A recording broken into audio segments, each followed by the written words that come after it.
Searching for the break of a day to follow away to you.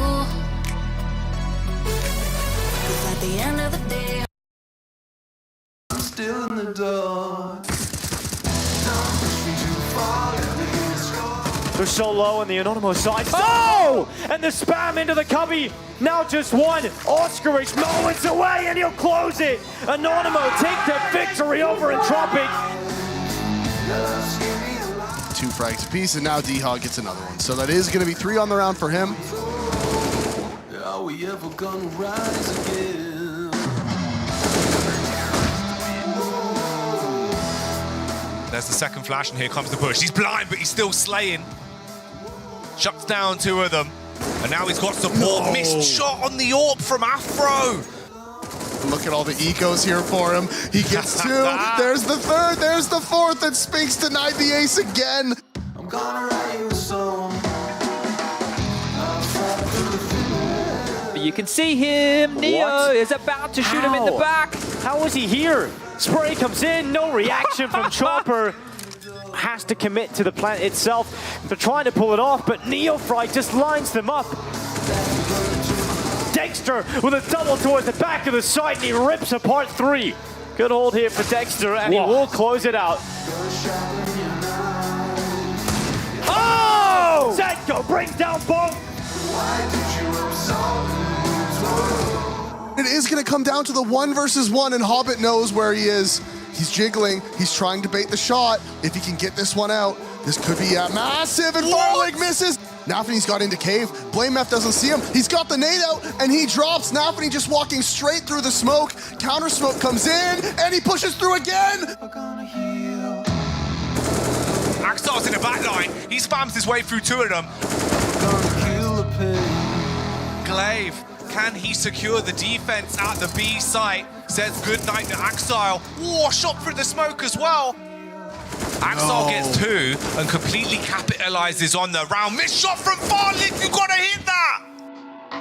Finds Hobbit, and Farlig jumps up on the box, and he gets the 2nd. He's gonna plant the bomb, but they don't actually hard commit to this. He gets the bomb off. He walks into the smoke with his back turn. He's got the timing off. This could be insane for Inters. All he's gotta do is play it to perfection.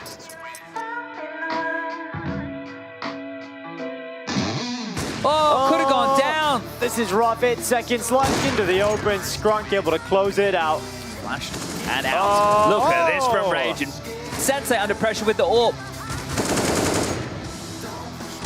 That's a nice headshot. Needs another one of those, doesn't he? Another player close here, low HP. The AWP shot rings on through. Waterfalls has just dropped it out, and he's got the no-scope. Rage. Okay. Gox gets snapped. Made that look like an AWP rather than a scout. He has another chance. Kissing in the smoke right here. It's awkward. Everybody's blind. The knife's coming out, and he gets him in the back. Siphon walks through with 3. Nice shot. Nikados, he's just sliding in. Zyphon holds the line. It's his turn to have an A1S highlight. Oh, Nikados. There it is. He eventually breaks the silence. Oh! Now wrapping him. Hampus is going to lock it in. No way. He's going to start to creep No up. way. Oh, my God. Oh, that's the bomb. It just goes down. They look like they want to play around it, but it all lines up for Yabby. 1v3. They're swinging him. They're giving him that first fight. Now they try to play time. Oh, with a double, but Nikados is there to close. Oh, Copenhagen Flames are going to the major. Oh, and Slacks is out of this one. This is a gun round with a pause spotted. called Crucial through smoke, though. Oh, and then they hit Crucial another. again. Crucial! Speedy just tries to tuck in. That's 2 frags back the other way. The defuse is being stuck, but the Molotov lands on top of him, down to the wire. The defuse is his, and Mighty ties at 13. We need like a little mini graffiti. It's an RMR defuse. Mighty Max is looking for the clutch. The T falls back to short, low HP, the peak is there. Rawls, what a play! Boros puts Stair on ice. He is at 27 kills, having an... Oh, there it is! Slacks has a chance, swings, hits Nerds right between the eyes. Oh my Slacks God, is gonna get another chance, and he nails it! Now we're never gonna heal the pain.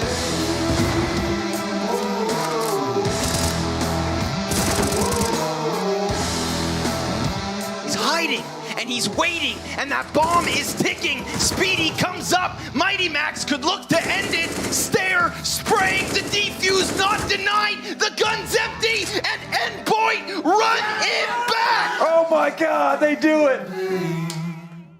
Unbelievable. Endpoint bringing that back, which is such a huge victory for the squad and for the org. My name is Shox, and I'm joined here by Prof and by Maniac to embark on day 3 of the EU RMRB. I'm just going to say the last RMR because it's always so like wordy. Let's get the standings up and look at what happens. Of course, we have to say goodbye already to 2 orgs, and 2 already booked their ticket to the major, namely Players and the Copenhagen Flames.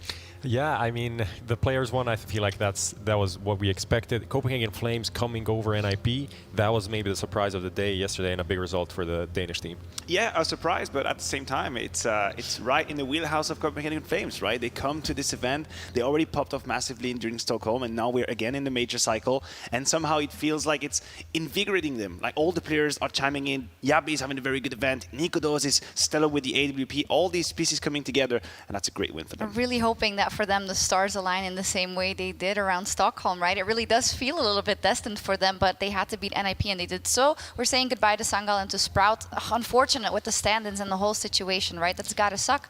But yeah, they also ran into just some good opposition. Yeah, I mean, it's really a difficult situation for Sprout and Sangal starting here with stand-ins. I think the Sprout Endpoint game still, they finally got their full roster together. Sure. They should have, I think they expected better from themselves and to get that W, but yeah, Endpoint in a crazy match. We just saw some of the highlights came out on top. It would never have been easy for Sprout to make it to the major, but with a full roster from the very beginning, with Stair, then we might have seen a different route, a different path, although the result might have been the same. We have some heavy hitters also who are expected to make it to the major who haven't yet, are now standing at 2 and 1. Let's take a look at the ticket link first, because if you want to join us in Antwerp, then you got to buy a ticket. We won't let you in without one, so go ahead. I think the QR code will be shown in a minute, and it's just so cool seeing all these stories developing, right?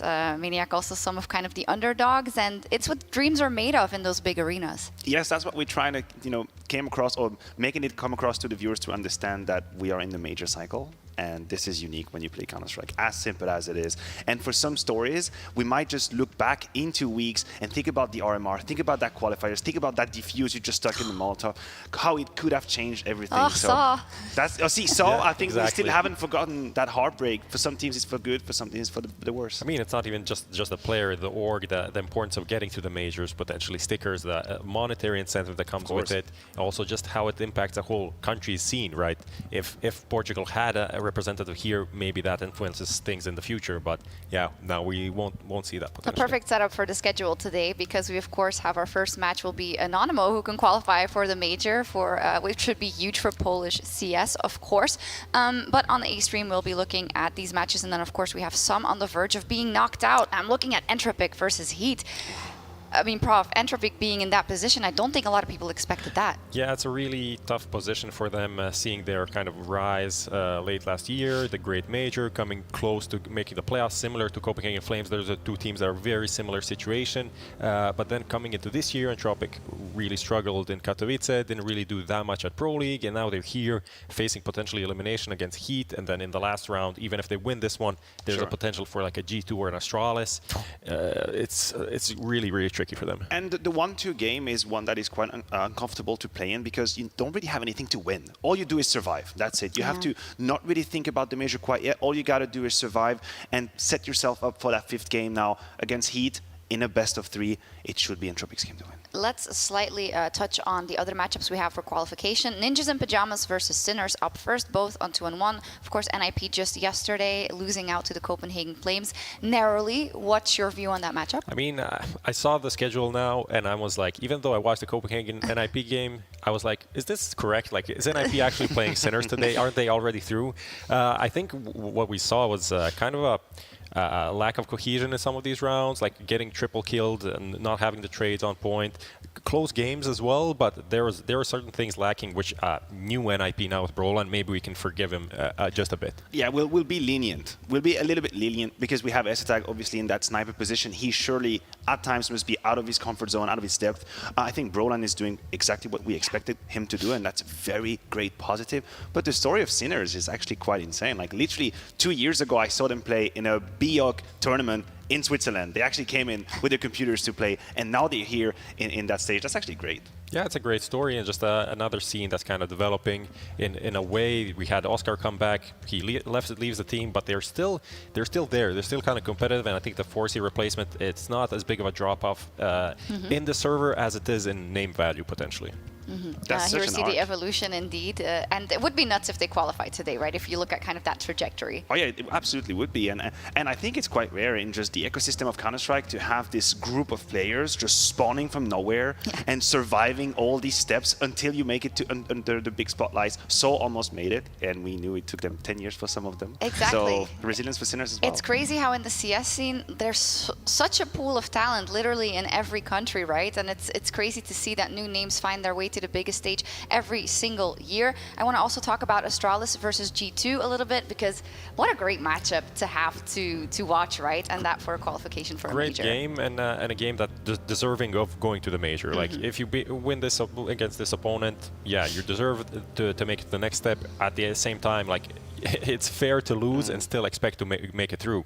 I think G2, with how they performed so far, hasn't been really convincing, and people can maybe argue that, oh, they're having a tough matchup now, they lose maybe to Astralis, then they play a Tropic next, but like they lost to teams that were not that great, right? And they need to fight back and earn their spot at the major. I agree. I think G2 is on display right here. I think everyone is looking at G2. You look at the results they've had in this tournament so far. There was an overtime loss to Anonymo, and then a 16-10 to Sangle, and a 16-10 to Bad News Eagles. Nothing against any of these teams, but the caliber of team that G2 is supposed to be, remember, finalists in the biggest of events, that it's not supposed to be a question. You're not supposed to be in that position if you're G2. Are they a team that generally does better against better opposition?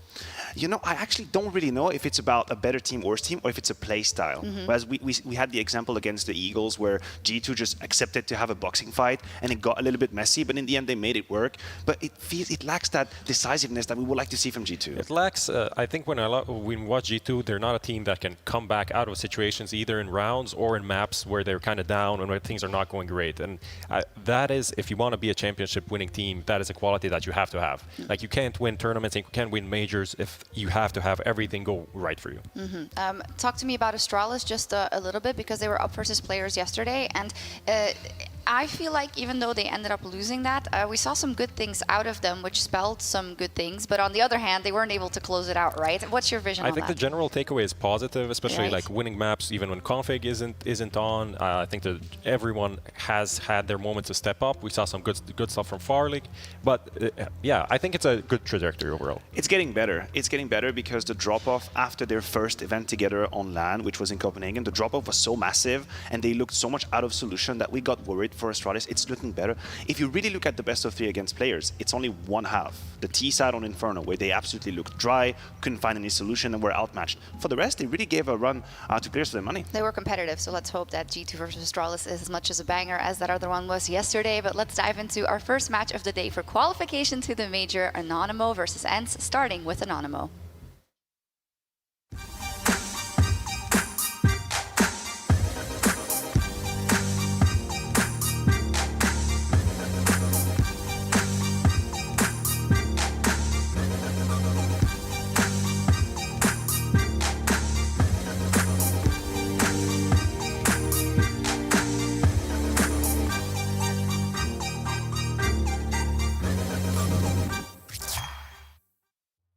I feel like this is one of the bigger surprises in this RMR. I mean, they were able to beat G2, they were able to beat Entropic. They also went 16-10 against players. So, you know, you see some other teams that are bigger, that stumble, and they just win those harder matches. Yes, the comparison is absolutely fair. I just took a second to talk about G2's run in this event. Now compare this to what they had to go through. They had to play G2, players, and Entropic. They had no easy game whatsoever, and yet they stand here 2-1, one best of 3 away from making it to the major, and that is deserved as far as I'm concerned. Yeah, I mean, the way that even after the first win, Innocent came out to say, like, if we don't qualify for the major, all of this doesn't matter. And I think everyone vibed with that sentiment. Like, getting one upset is going to be forgotten quickly, but getting to the major, the first major for Poland as a full team since 2018, that would be a historic thing. Yeah, of course, kind of the shadow of the Polish VP looming over them, but also the expectation and the weight of can we also deliver as such. And Innocent knows a thing or two about that. He gave a really interesting interview also to HLTV that you were referring to, but he said a lot of these players are a bit newer. I have the experience under my belt, so even if I don't get the frag, I'm going to be aggressive. I'm going to show my confidence just so it radiates to the rest of my team, and I feel like that summarizes his performance so far. True. I think he has to show the way. He has to show the way to his teammates what it is to actually come to a game, even though you're playing against favorites, and you have to stand your ground. You have to take your risks. You have to be aggressive. You have to show your opponent that you don't going to give them any respect. Doesn't matter if you lose at the end. Just the attitude is correct. I also think that Innocent is on a story of vindication as well in the Polish scene. I mean, remember they had Snacks. Snacks got out of the team, obviously a god in the Polish scene. It's always a decision that's going to be looked at with a little bit of doubt, and he has something to prove. He has a statement to make here. Yeah, love the start there with the gamers too. Shout out to Ocelot. Yeah. But yeah, he went through a lot of teams, played 3 majors, I think with 3 different teams, international, Polish, back and forth.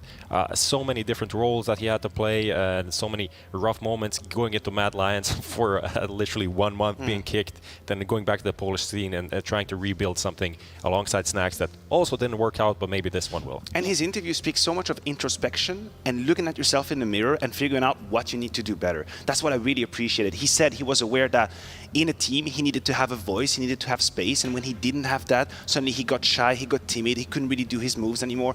And that's a story, that's a path that a lot of players have to go on, trying to know yourself and what conditions you're performing and what you aren't. Definitely so. Yeah, great performance by them. I think also we haven't mentioned it, but we'll see it in this best of 3 Veggie as well as Demo, just really fragging up a storm, and they'll have to if they want to make it to the major in this best of 3 because they're up against ENCE.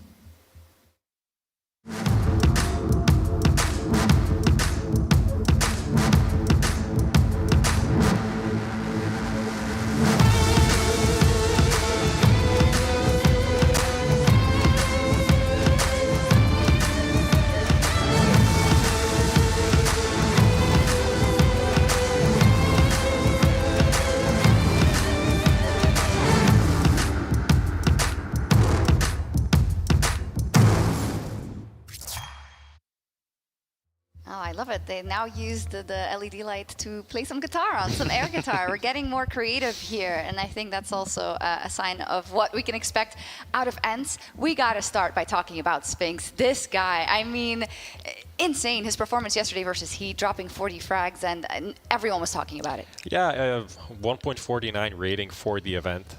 What to say more than that? He was doing everything, getting anti-ecos, getting full-on buys, getting clutches, getting like impactful kills all around the map. He one of these like unplayable games when a player just keys on and you can't do anything to stop him. Yeah, it's the magnitude of the performance that caught everyone off guard. Now, the question is, can he maintain somewhat close to that level? Because he is currently, by the numbers, playing his best LAN ever. It's not even close. We've only played 3 maps, so everyone is just looking at him thinking, can you do that again? Can you continue on that path? Well, funnily enough, apparently he was playing on 70 ping in Israel, and now that he comes and he plays on LAN, it's crazy. So I think if that's the reason, that he's gonna keep fragging, but it may not be 40 a game though. I think this is a kind of a developing storyline in CS right now, like finding new talent, where you need to go. With all of these academy teams, players like being signed as 16-year-olds, you need to go somewhere to find the new and upcoming stars. And like the Middle East has been becoming that. It's like Spinks here, we saw Flames, Nerds also and for Endpoint, Boros, like all of these players are becoming just that's a talent pool rare for the tier 2 scene right now. Yeah, and I respect when a team actually goes out and take a risk, right? Take a risk, bring a new player we haven't seen. If he's shining in FPL, if he's shining in his individual league, he must have something. So foster that talent, give him the conditions, give him circumstances to shine, and then we might end up with Spinks again. It's going really well. Let's talk about maybe something that needs a little bit of improvement at time. Hades in that lineup as well, who has the capability to have great impact, but unfortunately it's been a bit inconsistent, Prof. Yeah, this is kind of the story of Hades since he got into the lineup. He came in as a stand-in when Alu was moving out.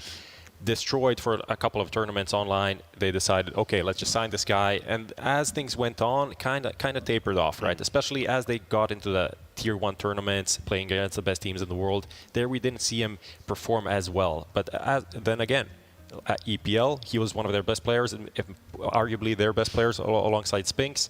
And that is the level that I think we need from ENCE for them to be a consistent top 5, top 6 team that they are right now, right? I guess Pro League was the one shining light you were hoping to see from Hades, because there's a kind of a dangerous, cloudy pattern if you look at his stats. He is currently playing his second worst event with ENCE, only better than PGL Major Stockholm. And that is my issue. If your 2 worst events are the most important, the most anticipated ones, then you know where I'm going with this. There might be just a mental barrier that he has to break through, because in EPL, he showed us he can.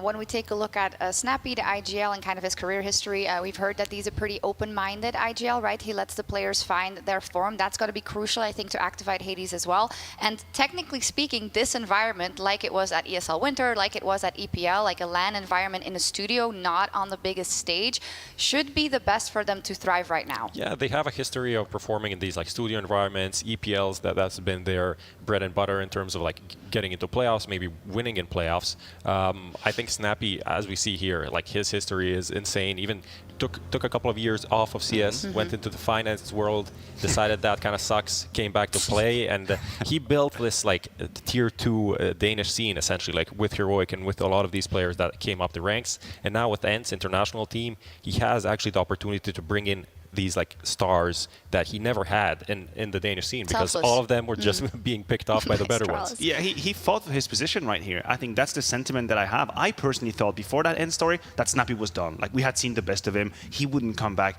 And now he's proving everybody that he has the ability as an IGL to build that roster like a puzzle and perform with it. Let's take a look at the map, Fido, while we reset the stories for one last time. Of course, Anonymo, it would be absolutely huge if they make it. And for ENCE, it would be expected that they make it to the major, and they want to build on that legacy that they're currently in. Overpass first. Yeah, I think this is one of the angles that, of course, we have to paint the real picture. Anonymo number 69 in the world, ENCE number 6. But when you look at the map pool, there is a kind of an angle where Inferno, Permaban for ENCE, one of the worst, if not the worst map for Anonymo. So that's a plus. Then Nuke gets banned out by Anonymo because they play 7 maps, so they can remove ENCE's best map. And now you're kind of in a middle ground where things can happen. Yes, the caveat is that there wasn't really a way for ENCE to put Anonymo from the get-go in a horrible position. Sometimes it happens in a matchup that there is such a difference, such a contrast in map pools play that you're going to be stuck in a bad way. Here we knew that Anonymo would at least have something to fight for and fight with on their maps. We've seen that Anonymo, when they got into tricky situation, overtimes or when they needed a clutch to happen, they pulled it off, right, against the likes of Entropic and against G2. How does Overpass suit what we've seen from Anonymo so far? Good question. I think the way they beat G2, there was a lot of innocent early on. Absolutely. That was a great way just to start off against a big favorite team, to put them on the back foot, feel like good about yourself. One thing that went Anonymo's way so far, pistol rounds, 83% win rate against ENCE's 33. So that's an angle. If that continues in that trajectory, that's always something that can give you an edge as an underdog. Allow me to be devil's advocate, right? What we have seen against G2 is almost impossible to see again. To have Innocent start with that 15 frag in 6 rounds, literally deciding the fate of the pistol in the first gun round. If that man can do it again, then I have egg on my face. I'll be really happy. But this cannot be like a sustainable path to victory. No, it wouldn't. No, it wouldn't. But let's hope that Innocent has a huge game, as does Anonymo, and we can make this competitive. But ENCE, they are, of course, the favorites going into this one. Let's head over to Chad and Dinko. Thank you very much, Shox. I'm really looking forward. Today, Poland can't lose, Chad. I guess that's the one positive everybody can take away. Yeah, and I want to know what type of egg. Are we talking poached? We got boiled? Are we talking scrambled? What type of egg is Maniac? Ostrich egg on his face. Well, that one's going to be a big one. And maybe it could be a bit of an upset here with what Prof was saying about this map pool, the middle ground. And also, if you take a look at the 3 maps that we have here, Overpass, Mirage, and that of Ancient, this is the same 3 maps that both of these teams have played in their best of ones just to get themselves into the best of 3. So we've seen them go and show what they have so far on these battlegrounds. I'm excited to see what they have today, going toe-to-toe. You can see the odds on the screen quite heavily favouring ENCE, and you can understand why. They were just in the finals against FaZe of EPL. They should be the favourites in this matchup. Yeah, and it's a question of consistency coming into this roster now as well. How can they stay at that level? Will they be able to do so? And I love the point that the Prof brought up, and it's a great one for Poland today. The first major for a full Polish team since 2018, if Anonymo can make it through today. That was the old VP roster, the Polish VP, back in Face It Major in 2018. Yeah, that's a couple of years between drinks, really, isn't it here? So, look, we're going to have some representation either way after this matchup here today. And Prof was talking about the pistols going in the favor of Anonymo here, being one of those stat lines for us to keep our eyes on. Let's see, as we dive into their CT start here on Overpass, if they're able to pick up another, silently descending on the ladder in towards connector with 3 from ENCE. Look at the long play forward here from Innocent as well. He's getting a lot of info, but in the meantime, Veggie swinging in, taking Madden and Spinks out of the round immediately. Bomb is being found, and with ENCE off to this start, their B split no longer looks plausible, and everybody's gone down to the Julies. Oh, and the push from Innocent here is going to find Snappy, and he's second. The exchange of early bullets has gone either way here, but they know where Snappy is. They're going to run him down. Look at all the blue dots heading his way on the radar. Giving him a chance, though. He's taken 2 here, Snappy. Oh! Snappy with another, and now you start to sweat if you're Anonymo. Your pistol starts to get a little bit worrying, but Tudson will close it out. Oh, yeah, just bodies being thrown at Snappy. That you don't want to give Snappy one of those chances, right? This is the thing. We know it's the in-game leader of the team, but how many times have we seen a Snappy just 30 frags and he's just pulled it across the line for his squad here? So almost drawing it back after this Veggie mowdown over towards connector with the Julies. Great to see them actually playing a little bit of a factor here. Snappy will get a couple on the way out the door, but the aggressive maneuver, the heads-up play from Anonymo will put another pistol round win in that column. They're actually going to get an AK out here, so Madden's been dropped that one across. Those kills for Snappy immediately coming into play here. Yeah, pretty sharp tool to give the AK to here, Madden. Loves to get a couple of opening fights going his way, and he charges straight to it. Immediately takes out Tudson, and an advantage found for ENCE. And that AK, honestly, only possible because of those Snappy kills, which is crazy when you think about that, right? He'll be coming back to bite you. Gets himself $900. That's that on to the round loss bonus. And Veggie, will draw one back. We've had the CEO on the phone letting us know that it's not Vegemite. He's certainly mighty, but he's Veggie. It's probably like Vega, probably, something like that as well. I mean, it's pretty hard to pronounce words in Polish. But Skirmishes is about to come around the corner. Actually, looking for the peek on out. A couple of ENCE players about to come into his crosshair. Shadow spotted of Madden. That reposition is good enough, but a quick kill from Hades comes back. Innocence on the flank. Yeah, he's going to take all this bathrooms control here. Coming back to deal with it now is going to be Snappy. No armor for Snappy, so has to be a little bit worried about this MP9 that's now in lethal range. Snappy's going to go down here, and that's going to be picked on up. Innocent with a better weapon to retake this win. They're actually going to double up and bind here. ENCE is their move, their decision.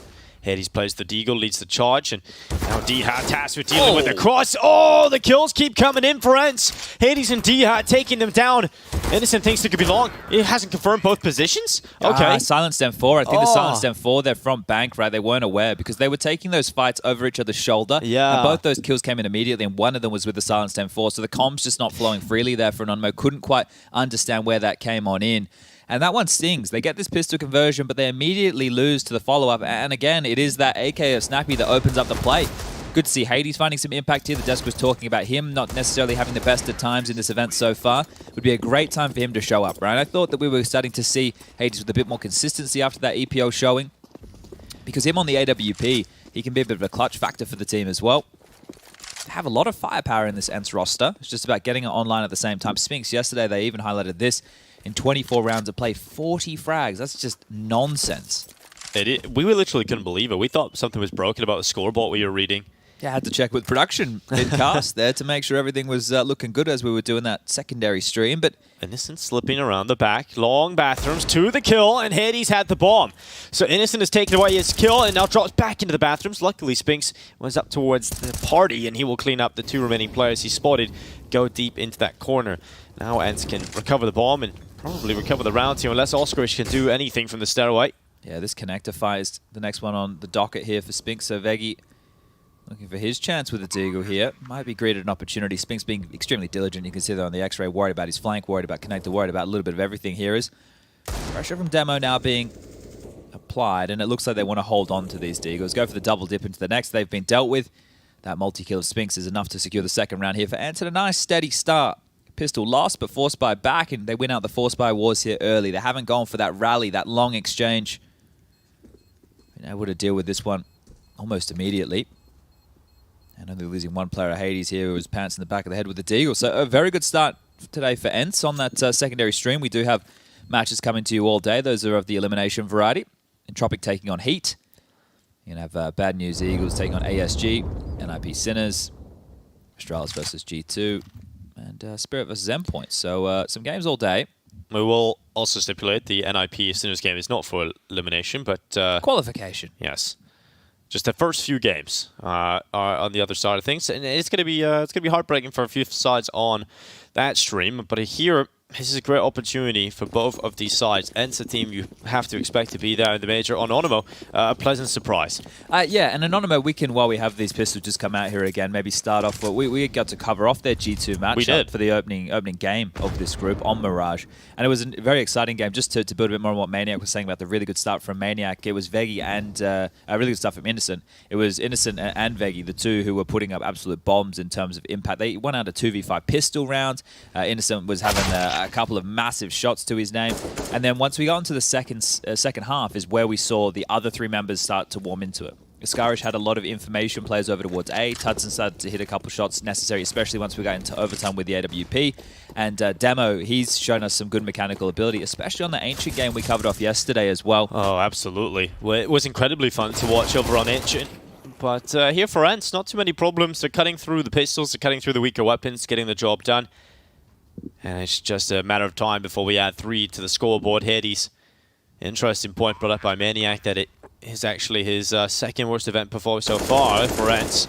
Only better than that of the PGL Stockholm Majors. So yeah, pretty important circuits to be missing on. So good to see Hades getting a few kills early on. He does get taken out by Innocent on the way out of this round. Upgraded AK available. A little chuckle for ENCE as they're feeling quite happy about the start they've got. But here comes Anonymo into the buy. Even spamming some bodies right there, so starting to get saucy with it early here. Try and get in your head. Yeah, well, this is the thing, right? We know that Dihar and Hades both being Polish representatives here on one side. I'm sure they've played with a couple of these members on Anonymo throughout their careers, no doubt about that.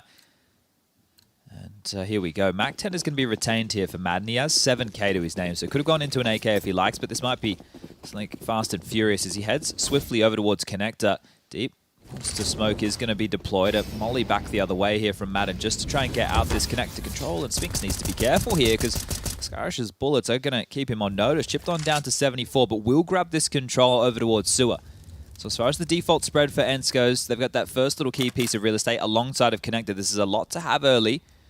And it's a 4-man B lean right now from Anonymo on this CT side. It's just very susceptible over towards A. You can see that rotation coming back over now. Innocent starting to make their way back up the stairs to greet on over with Tudson's A-site AWP.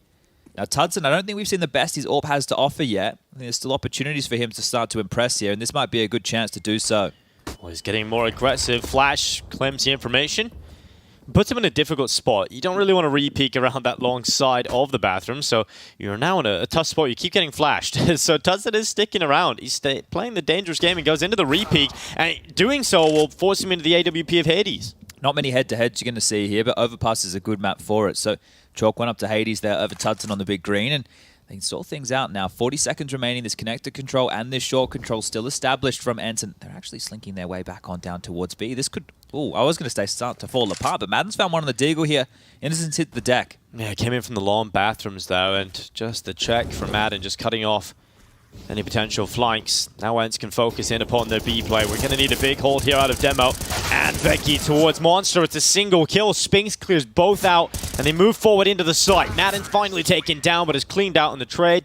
And ENCE, it's systematic here. There's nothing too spicy about this, nothing too crazy. It's just simple Counter-Strike here and overpass. Yeah, with that opening kill and the second one coming their way for free, we didn't catch it on screen, but if it's a Deagle shot to the head right there, I feel that Madden may have had that one dead to rights. Once they're able to do that, right, the fact that they actually went back into the stack, it could have been problematic, but taking care of business, just getting the necessary kills. Walton on in, 4-1 scoreline now. Yeah, good start here for ENCE. Haven't really been worried just yet. Even remember back to that upset that Anonymo got in their opening game. They made it immediately scrappy coming in against G2. It's a bit harder to do on a map like Overpass, I would say, right? When you think about Mirage, it's the map that we will be going into next. Both teams have played Mirage. The order for both these teams in the best of one so far, by the way, let's just recount that, was Mirage, Overpass, and Ancient.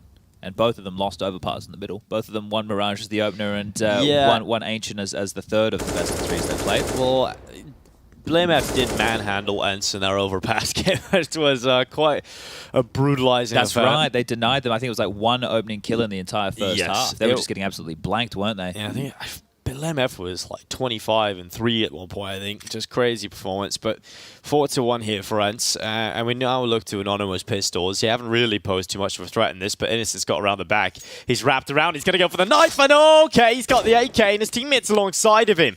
And Anonymo have got some ground here. And Spinks realizes, damn, I've got to go back up and help my team out. Dihad deals with a long play of Tudson. But that's information that the players are still around the bathrooms area. Innocent with a picked up AK. Well, I said just mere moments ago, they haven't made this one scrappy yet. But here Anonymo start to threaten, and they've gotten themselves into the advantage position. That's a massive kill for Spinks. Taking out Innocent, taking out the AK, has put it down. Ooh, well, I said to 2 Deagles, but now they find an AWP. Yeah, well, they can get back over towards B here. They have a smoke for Heaven. They could even drop one towards site. Skirmishes is starting to rotate over, but won't be in position in time to deny this utility because they're not sure what laser the other side of this one. Util now posted out towards the water position, and a shot needed to hit right there if they wanted a chance to stall this one out. Now it's the AWP of Veggie, and maybe you're thinking save might be the better option. This is a nice weapon to have picked up for free. He still fancies himself in this one, and he's got it down to the 1v1. Veggie starts to consider all possible positions that Spinks could be playing from. The sharpest tool in ENCE's shed yesterday, looking to save them in this round, and he's spotted out. He'll swing out. ENCE will get the round, but damn, down to 1v1 there, Chad. That comes off the back of a couple of pistols. Yeah, nice stuff there from Innocent, right? I guess the knife kill gets a lot of cash coming on through to drop that one across to Tudson to wield that again. But a round that felt like it was theirs every day of the week starts to get a little bit chaotic, doesn't it? Innocent putting himself in the thick of things, and you talked about him having to make it scrappy while trying to do exactly that again. And isn't Spinks just such a nuisance? He's always hanging out towards that tree over towards Fountain so late. You can never account. He's gone on by. But we are back into the buys, and Spinks is looking for the same space again. Going to lob out that Molotov over towards the sandbag position to give himself some control. The extinguish in the space has been taken back here. Veggie going to get up close and personal. And they have done this little flash play into the doors again. Let's see if they want to consider it one more time. He has demo just up towards sandbag. The door's blown open. Don't worry about a bloody flash. Worry about a bloody fight here, as Veggie might get greeted with one. No, Veggie starts to fight. Ooh, very lucky to actually come out of that battle alive, but also not taking significant damage, right? He's down to 78. Yes, he's taking a little bit off the top, but that could have been worse. Tudson, quick reposition up towards Flower Beds. Flash, he dodges it, goes out for the swing, unable to land the headshot, and will just drop back to a more passive position, but they're continuing this, Chad. They're being quite quick about it. He wants to fight this old Tudson. Ooh, cops a nade on the head here. Might have to think better of it. Innocent's now left on his own. Yeah, if he draws the attention away, though, Innocent would have been able to set up for a couple of picks. So Tudson is hanging around. He will draw the attention. This is setting up kills for Anonymo. It is perfect between Tudson and Innocent to shut down the long play events. Really good response here from Anonymo. All that early space towards water meant they could have a third man over towards A. Tudson couldn't back down. It looked like he had given up after that nade comes through, but stays. Backs up his teammate. Dihad grabs one back, but Tudson onto Spinks, and that should be the round now. 33 seconds on the clock, and oof. Dihad almost adjusts there, but that's a good round there from Anonymo, their first gun round of play. Well, ENCE finally put to an end in their streak of rounds, and Anonymo won the pistol. ENCE won every round after that, and Anonymo finally getting one on the board. So tactical timeout needed here for ENCE straight away. After that initial round loss. You don't want to let it get too out of control, right? Because you can go into a buy now, but if you lose this one, your cash is going to be strapped on a lot of your members. Lost bonus bottom, the barrel, and a buy again for ENCE is going to be difficult. So I really like this timeout that's being called from Snappy and Saw over there. The Brain Trust to just have a chit-chat about how they want to proceed and make sure they don't get thrust down towards the pistols. They could make this a very strong first half of play. You want to get through this as quick as you like it. Qualify yourself for that major. If you're just recounting as well the matches that Anonymo have had to play in this event, G2, Players, and Entropic, some of the biggest names in Counter-Strike at the moment, and Anonymo have taken down 2 of those 3. G2 coming in as the world number 4, Players they lost to as the world number 3, and Entropic is the world number 14, so really good stuff. Anonymo are quite literally the world number 69, that's not even me having a gag. I'm sure they're going to shoot up the rankings pretty soon if they can take this win versus ENCE.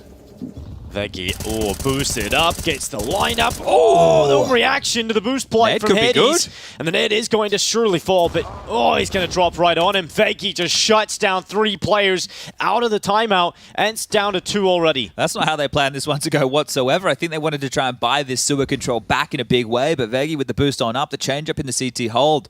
It's been strong, and it's locked this one down 2 on 5, and a couple of kills back, I'm sure, is on the agenda now for Madden and Snappy as they trundle forward, playing behind the fire. Snappy does take a kill, so Veggie, the hero of the round, is dead, but look at the push. Look how much a nuisance Innocent is being. He takes so many liberties and risks within their games, and it tends to pay off more often than not, and I think it will again. Well, he spotted the bomb now. He knows he just needs to watch for it. And he's got such a good angle. Bomb down, Madden out, and just Snappy left now.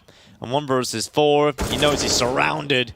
He needs mistakes to come his way. He needs fights like that. If Tudson misses, could have a chance to capitalize the 3rd kill here. Still difficult to see how he wins this round, though.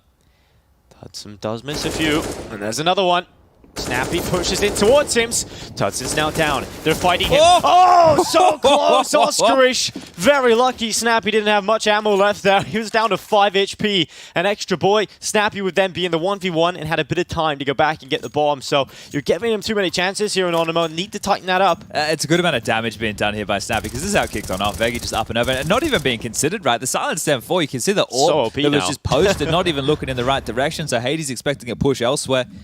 Does go on down to that holy hand grenade, and wow, I think ENCE, because of how much damage they've done, they've actually been lured back into another buy here. So a couple of AKs, couple of Tech 9s. See how far they can push the issue here, because Anonymo's cash, it's not bolstered just yet to secure them. Another buy, and Hades with an opener. Innocent is going to trade this one out. He's now been noted. The pressure from Snappy's calls can start to take some space elsewhere, and here it is. Spinks is walking in. Tudson needs to hit this shot and will. Lovely. Tudson drops Spinks, gives Anonymo the advantage. And if there was a criticism I would have to throw out there for Anonymo, it has been sometimes, Tudson's misses. He had a lot of missed opportunities, so we'll see if he can be much more clean today. Innocent pushes in towards the bathroom. D-Hat taken out. Now Madden and Snappy just can rattle back, trying to take Innocent out. Damage has been done, so they know he's low. Around the corner, they will check him. Yeah, good clear, right? You can see the pace there. They had a very good idea that he hadn't had a chance to escape all the way back towards the site, so the hard clear. And still plenty of time to make this round work. Demo push forward in towards the bathrooms, and Tudson's actually over towards Connector here as well, but they've already been able to make their way through the back lines. A player will need to respond to this and head back over towards the B site. 2 smokes, a flash, a HE, and a Molotov to try and piece this one together. Veggie's the man tasked with getting over towards B, and he's a smoke and a flash of his own, but how much does he want to push the issue here? Because he has to question how close can they already be back now. Still a lot of room, and the steps of ENCE starting to show their intention. But they just have to get past 1. If they can take out Veggie, they're in. Veggie's going to hide behind the barrels as they come on up over the top. Madden not considering this position, ends up getting dropped. Snappy, lovely quick headshot, but Tudson was already at short. That's what we want to see from Tudson, right? That kill onto Spinks was a big one to make, and then an essential one there to close it down so it doesn't get out of control again. So an opportunity now for Anonymo. The Poles starting to get themselves a bit of a comeback of somewhat. When you look at their player cams, you guys at home can do this. Just take a look at their player cams after the round ends. The sigh of relief that comes through from these players right now is crazy. Well, that's the thing, right? You've got 4.1 on Tudson going forward, 3.4 on Demo. The rest of them are all below that 2K mark, so there still might be a couple of wobbles, but this right now is one you want to keep as a bit of a clean sheet. Kill as many as you can without going on down. That's probably the goal every single round, but this is just pebbles and pistols and stepping on out. Again with this long maneuver. 1, 2, deadly pebbles. Yep. Those in glass houses shouldn't throw stones. That's an issue. Yes, now ENCE have an upgraded weapon. Demo is about to swing out into the long fight. Madden, shoulder spotted. He's been hitting the gym too much, and Demo has to drop back. Yeah, Demo yet to get a kill here. Now would be a perfect time for him to grab something. He had a chance there. Gets tapped away. Now maybe this is the round where we get to see some of that Demo mechanical skill we talked about yesterday. Let's see if he's able to get something done here. 1 up front bathrooms. 2 players coming from that side for ENCE. Veggie's going down through the connector, clearing that out, but ENCE taking their time. They're sitting in the bathrooms right now. Need to be very careful here. Just ahead of this smoke is Hades. He has a gap to work with. They've lost them. They've lost the T side right now here at Anonymo, and There's a window of opportunity. If Hades just walks forward off of this, he might be able to waltz into the side, but it's a Madden's fight here onto Demo, and can't convert it. But Hades should come around the back for the trade. 3 HP the difference. He doesn't Hades want to risk it. needs to go a little bit more proactive here. The smoke is going to go down. He's going to be in front of it. He's in front of the smoke. Oh, Tudson was holding for it. Well played, but Spinks now comes out long. Nearly had a chance there. That molly might be good enough. Incendiary goes around the back. So low. If it spreads, it will. And now Spinks into the 1v1 up against Veggie. He has to go back and get the bomb, and Veggie should know this. Oh, Orpa spotted the head. Spinks goes for the shot, just about misses it, and Veggie recovers for Anonymo. These have been some close rounds, haven't they? That was just pistols. It shouldn't have been getting out of control at all. I'm saying keep as many alive as you can. The last 3 rounds of play, there's been 2 or 1 player surviving here for Anonymo, so it's not going to get any easier for them. ENCE are keeping them right where they want them. 5-5 the score does now read, and this is where ENCE need to start taking some opportunities with these rifles. Hades, unable to get into an AWP, has opted to go for the Krieg instead. So at least he's got a scope to work with. Makes him a bit more mobile. But this long fight has been coming in consistently, so needing to account for that now, ENCE. Anonymo are really throwing some question marks.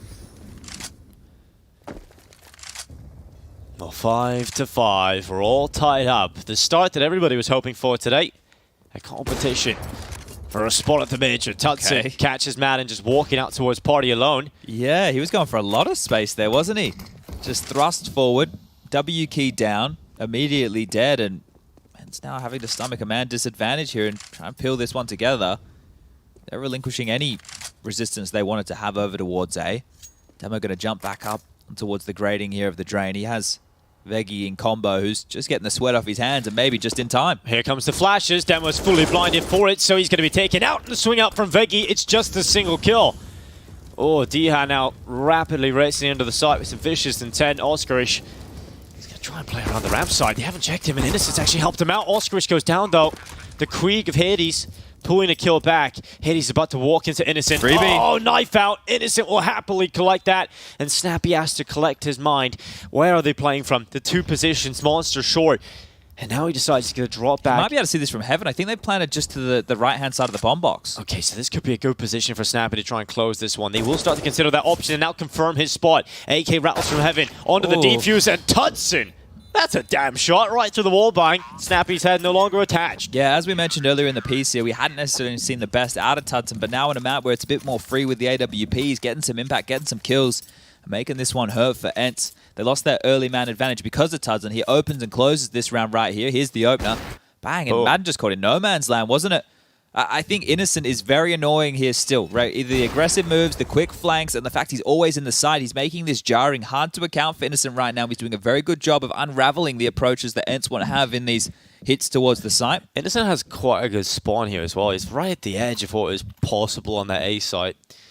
So, could be getting some early control here at Innocent. Interesting they've taken a timeout on the back of this one as well, right? They've won 5 consecutive rounds here. It feels like they're dictating the play. They're really dictating the pace of this. They're the ones who are taking a few more heads-up fights, seeming to find a couple of these openings, unless it's the pistols in play. Yeah, I think I seen Tudson turn around to his coach that looked a little confused as to the timeout, but it's been called anyway.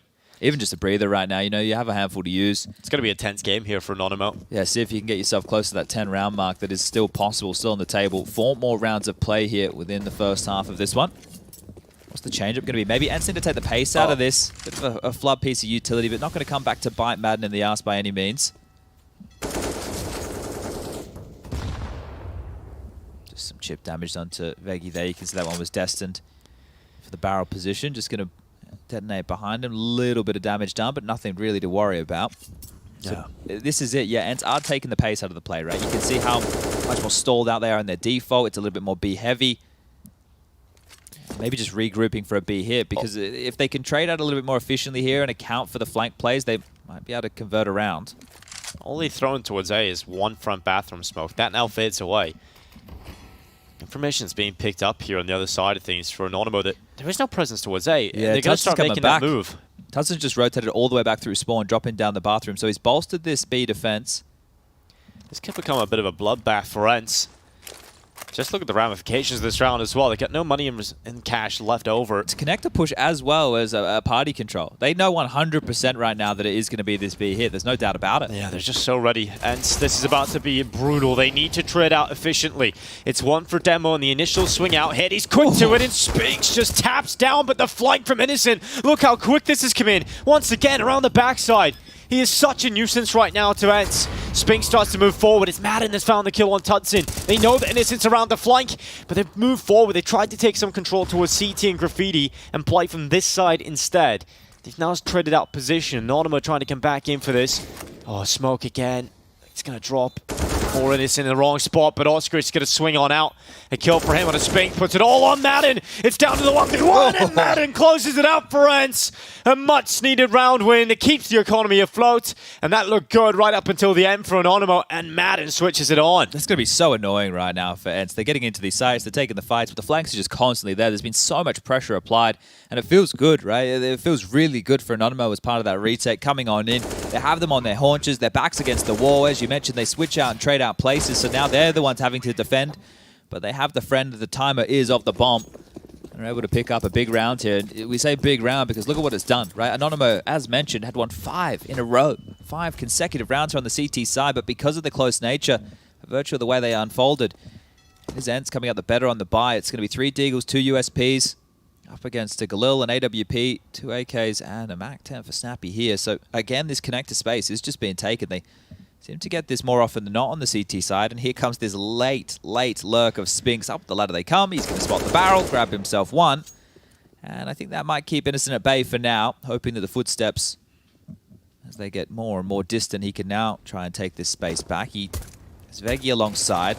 The harassment of Demo, these silent shots, even though that was only a USP, still hard to identify exactly where that was coming from. And Spinks as well, looking this time round, Innocent dead. And actually slipping across towards the playground position has been Veggie. So he might get the kill here onto Spinks. You can see just poor Spinks has to check everywhere consistently. When we say head on a swivel, this would be exactly what we mean. And there you go, rude shock. Deagle bullet hits him in the noggin, and away they go. Madden will kill a Skarish, and the round will be confirmed here. So I think right now, if you want to look at this in the context of the game, this is a very good first half from ENCE. 7 rounds confirmed. Still can get themselves 9 if they're able to push the issue anymore. So, but this is a really good first half from ENCE on their map choice. We do have Mirage coming up next, and the Ancient waiting in the wings as the third if we do need it.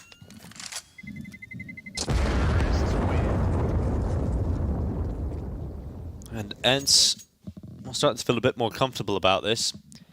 He's taking this round. You've really had a lot of scrappy affairs and close affairs just a few moments ago. Innocent's going to be a little bit frustrated, I'm sure, about that 2 rounds ago. When he had that flank, it must have felt like a great opportunity there for Anonymo. And every round matters in this first half. You don't want to allow too many T rounds to be picked up, but ENCE already at 7. Important that they don't let that get any further here. They have got the rifles out. AWP, it's back to the buy for Anonymo. Let's see what call it is for ENCE. They had a slow, methodical round a few rounds ago, but this time they're sending players towards A. The problem is as well with that round is Anonymo knew it was coming too, and they still lost. So that's the thing that's going to sting the most. Is like when you know the attack's coming, you 100% have locked this down. You have all the information play, you have the fast flank, and you're still not able to convert. You have to start wondering what we have to do differently. Well, Snappy is at least over towards the AWP, and there's Tudson just striking. Hades walking out. Doesn't have the AWP to try and find that heads-up fight, and Tudson's actually been looking hotter and hotter here. 10 kills for him now. Flash deep towards Long, going to flush him back off the line. Has to tuck in towards the upper bathrooms. A defensive flash of his own to buy him a bit of time here to come on back. And if he runs, he could make his way through this front bathroom smoke and get out of dodge. But now that it's faded, needs Innocent to bodyguard him out of here. And they will be able to backpedal in time. Spotted, Dihan gets a bit of information, but really just jostling for position right now. There's nothing with too much intent behind it here from either team. Slowed one again for ENCE. This time, all the information isn't available to Anonymo, and Tudson's in a pretty difficult spot with the AWP. Scope should have been heard there. Yeah, Madden's going to hear that. Although, Tudson reacts quickly enough and spots the bomb out now, so somehow it turns in the favor of Anonymo as Demo catches out Spinks. We're just down to 2 players here for ENCE. 20 seconds left. They're not getting out of the toilets. Tudson's taking them out, and just Snappy. They swing out Long His shot is missed, and he's down to 24. They're hunting him here. Demo's already close towards Fountain. He might not get away here, Snappy. He doesn't look like he will be. He's 24 HP. They know he's got an AWP in his hands. To take that out of his hands would be perfect. 7 rounds for Anonymo. And speaking of perfect, that is a perfect round. They don't lose a single player. Yeah, this is good for the end of the half here from Anonymo. I'm just going to take a look right now in terms of the opening exchanges here for Tudson. So he's 3 for 3 now. He's leveled it out, right? Was given up a couple, as we mentioned in the earlier exchanges. Hades did get the better of him the first time the AWP comes out, but Tudson now turns it around. 3 for 3 in those exchanges, and so is Hades 3 for 3 in those exchanges. So the two AWPers on either side of things getting involved in the lion's share of openings throughout this one. Peek from Tudson, down into Khan. Gives away position with utility, and Innocent, look at him. He's just fighting towards Fountain already. Being so disruptive, being such an annoying player. Madden, Snappy, and Dhat just down to 3 already here for ENCE. They've got to play the rest of the round like this. Had a couple of annoying moves, haven't they, Anonymo? Different pushes. They've done the 2-man long pushes. They've just now gone up and close towards that Fountain position, found a fight. They've always been in the connector. They've had that look early with Veggie pushing on out towards the short position, the boosts. It's been very dynamic on this CT side. But there is a bit of a gap right now, and well, it is the A bomb site. Skirmishes is coming back over to deal with that. Innocent trying to clamp them on in, and Tudson making sure they can't come down connector. 3-on-5 situation, never the easiest to win. And I think here with... Oh, Snappy's heard something. Snappy's definitely heard the footsteps there of Innocent. It's been called on out. He's gone all the way around long, though. And Madden, I don't think he's expecting this one so quick. Has just turned to acknowledge it, but it's too little too late. Innocent will deal with it.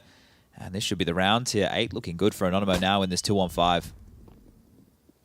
And Innocent was the player that was brought up at the start of the day by Odesk, talking about his performance versus G2 and how instrumental he was to getting them that start. Well, he's had a good game here, so disruptive. 16 and 10 at the moment. Top fragger on the server right now. And Snappy into the clutch. He's going to run his way down towards Connector. Has got a smoke to cover off his cross. They can't take him down easily on the way over. Snappy will get to the side. Taps to try and draw the heaven fight, but skirmishes will win it. 8 rounds at the half for Anonymo. They lead the way. But ENCE still have a strong T-side there, picking up 7 rounds. Yeah, you'd be happy with 7. I think 7 here is a very good T-side on a map like Overpass, and now it's about seeing if they can put up this CT defense and close this one out. I think with the different looks that Anonymo have shown on their CT side, they're definitely going to have a move or two on their T half. You can see how difficult it is if you're giving up space across the map. And we talk about it with like superstar players like Rain, when they can hold party control, when they can really just be a nuisance in the bathrooms. You could just leave one guy there and kind of float more players over towards that B side. Well, that didn't need to be the case. They were always able to find a gap in Anonymo, and that's what you have to look to as one of the positives here within that first half of play. Now we get onto this CT side. You've got 4 sets of Kevlar, a kit and a smoke board out for Madden here. On the other side, Anonymo's attack is going to be guided on in by 2 smokes, a flash, and a Molotov. Well, Anonymo looked very good in the last pistol. Give a few chances to Snappy, but close it's still pretty strong. See if they can get the second pistol here already. And his quick hit for Anonymo up through connector. A lot of stats being hurt here, and a lot of forces committed down to B for ENCE. They're going to leave skirmishes to the bomb at connector door. Well, it'll be intriguing to see the fake out maybe down into the B play here. Oh, they've missed that smoke, haven't they? I think it's meant to be a lurk smoke front side. It was all meant to draw the rotation towards A, but now they're coming back down connector. Hades is here on his lonesome. He needs a rotation to come on over. Tudson trying to sell this. Now Hades is in trouble. He's gone down. They've decided to just fight when it didn't go initially to plan. To retake B setup, there's no way back in here for ENCE. They have to allow them to take the site. Well, smoke goes down from Madden. Oh, it's too late though. They're already through. But he still found a headshot on the cross, and that's made the bomb go. Lucent sets up Snappy for the pick from below. Snappy in below is set up with a chance, and Innocent getting one. It's just Tudson left, and he's so close. So close to taking this one over the line. Jumps to reconfirm position. D has crossed over towards CT's side. He's 11 HP, so a bullet to the chest of the Glock would take him out.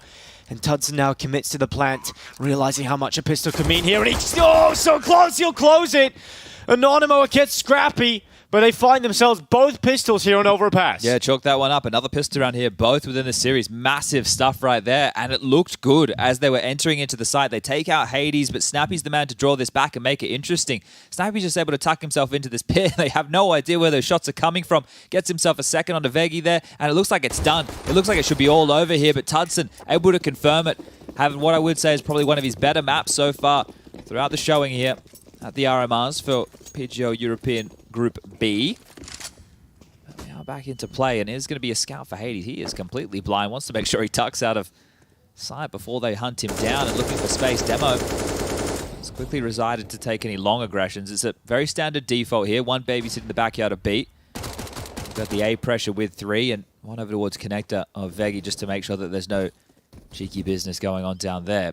But it is the force by events here. They made it work in the first half. Can they make it work in the second?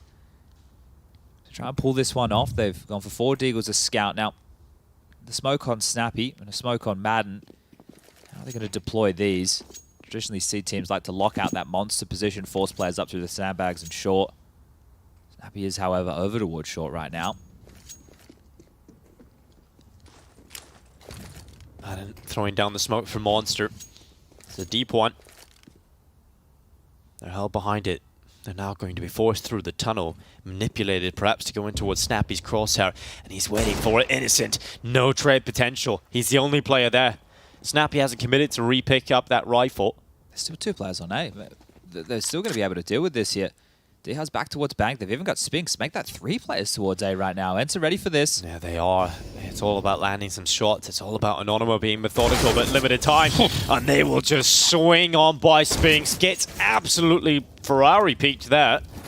And now, flick out from Madden's Deagle. He needs more than that, though. And unfortunately for him, there's not much more where that came from at all. Tutson and Oskarish getting some clinical kills. Snappy has picked up that rifle in towards Tube and is now on the flank around the backside. Sets up D has Deagle.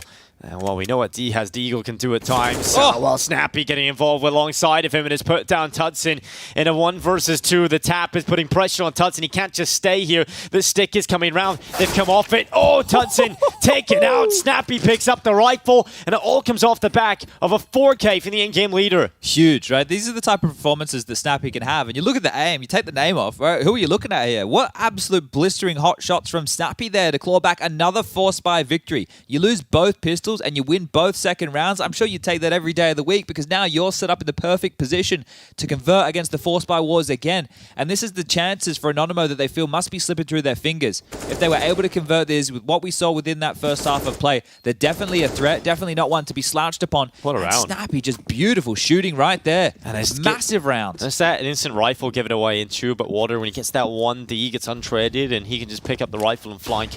Good stuff from Snappy. Spinks throws the nade on in. It's going to be deep. It'll soften them up. That's a massive nade right there. Look at all the damage done. Tutson, half HP, Demo barely even walking, and chip damage to Innocent and Ascara shit. Hades might get his chance to mop up a couple. Silenced M4 behind the tree towards long, but they're going to reroute, making their way closer and closer towards the bathroom position. This should be ENCE leveling it up at 9-9 here. Spinks in the upper bathrooms. You have Hades as highlighted over towards the tree towards long. There is a timer on this, and if Skarish actually just continues walking forward up through the banana position, I was going to say they would go by unnoted, but now the jig is up. Spinks knows that there is presence and likely more behind those pistols. They're just going to filter themselves straight on up in towards Diha, who's seen a lot on that jump. Steps on out, gets a dink, gets another dink right there, and actually goes on down. They've taken side control here. This is getting sketchy. If they get a bomb plant, that's good. But if they can win the round, you'll love that. You've now got a rifle as you tread out onto Spinks. Hades quick from behind. The bathroom's allowed a kill onto Innocent. The bomb is planted behind a truck. They can throw the utility onto it. It's not exactly planted comfortably here for the 2 remaining Ts as they run on in. Madden's quick kill. Now the AK of Veggie going into the fight. 2 players still to find. And he's pulled too thin that.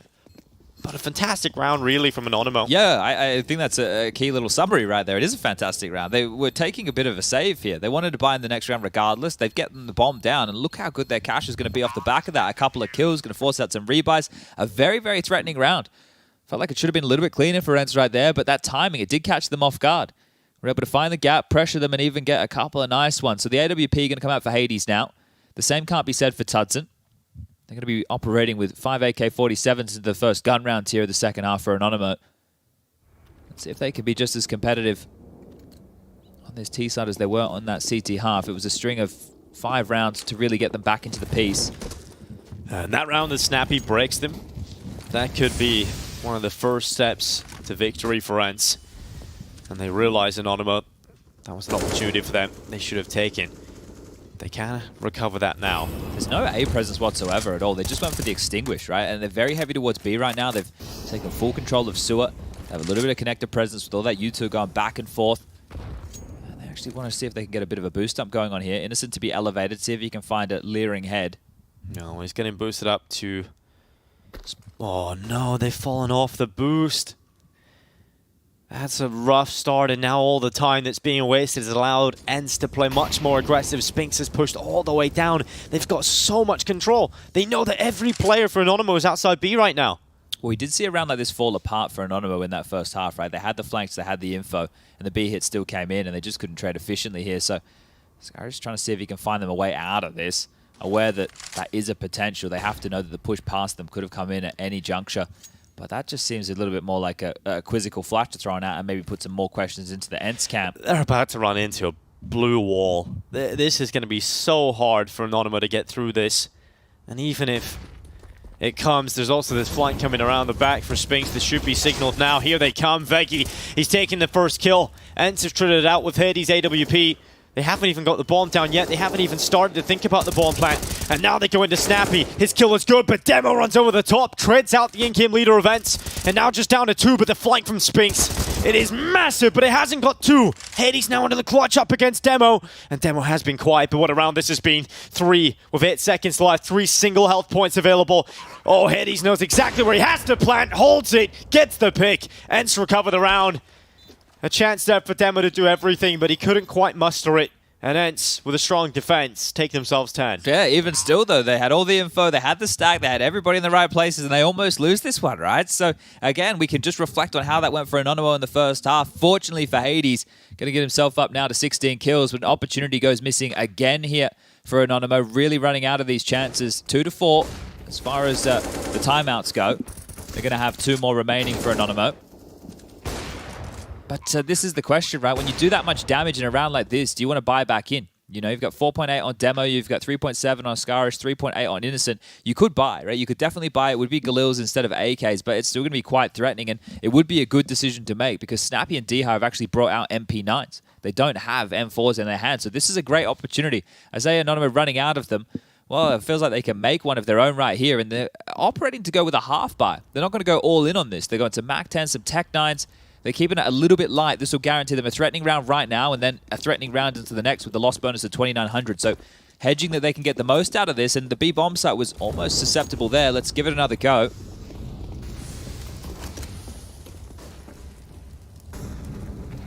Whoa, held back by utility here. Initially, Anonymo, they're not going to get that water control too easily, and now they go into Snappy with the MP9 ready to go. Rapidly shoots a couple of bullets out. Does take Ostrich down, but only 1. Follow-up kill there on the short play from DH hasn't come in yet, but oh, he's staying. And they're not ready for that. They're not thinking he's going to stick around and re-aggress short again. And he's just mowing them down. DH having some fun up against some of the pistols here. And when you lose so many players initially in a round like this, you kind of take out the strength of the round, and you should just be picked out and should take 11, no problem. Now an Innocent left with a Tech 9. And DH bloodlusting there, getting himself involved in the game. That's some nice impact there from DH. Hasn't had the most of kills, but a round like that could have looked a little bit wobbly after your in-game leader, who has been hit, sitting on a bit of a heater, goes in and trades 1 for 1. It's good to see him mop up that mess with the MP9.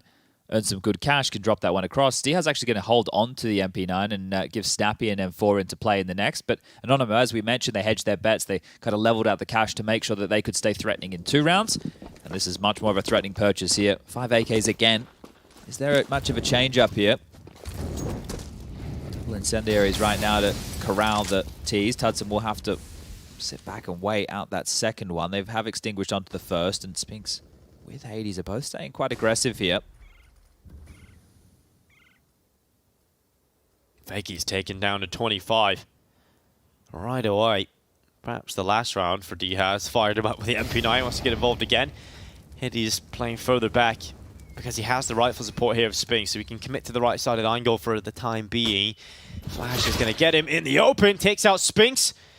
Although Hades hasn't been spotted, nor has he been dealt with, and he's actually been able to get back in the bathrooms. Goes out for the swing, the shot will land, but not enough damage for the kill, and Hades very lucky to get away. Yeah, they're scaling quickly up long here. You can see this push coming on through. DH's trying to help this one out, but they're all just up long right now. 3, 4, 5 of them very, very quickly trying to grab this space. This is a very committed position for Hades. He's playing on the far right side, so you have a little cover you can get behind, but he's actually taking his position a little bit more passive now. 45 seconds left. DH is still in the connector. They're coming through bathrooms here on the side of Anonymo. 3 coming up, leaving 1 prone to the approach up towards long side.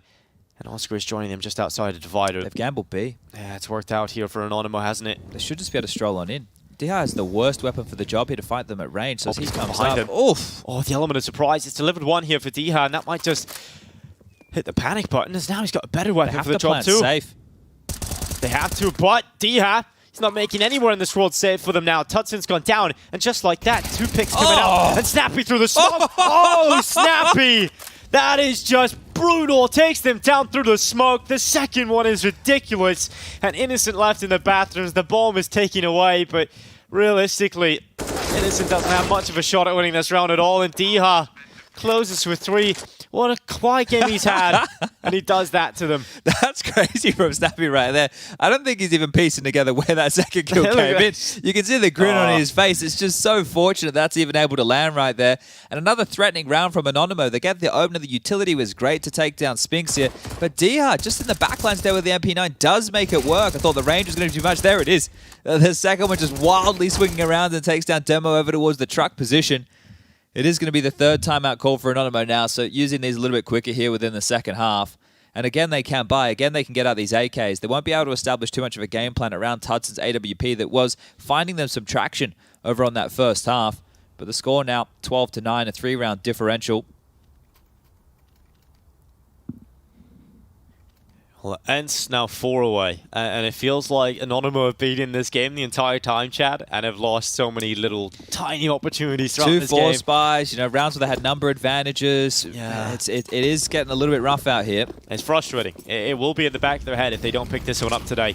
B-rush. It's going to be very quick here for Anonymo, charging with ill intent towards Madden. Will he be able to crack under the pressure or hold?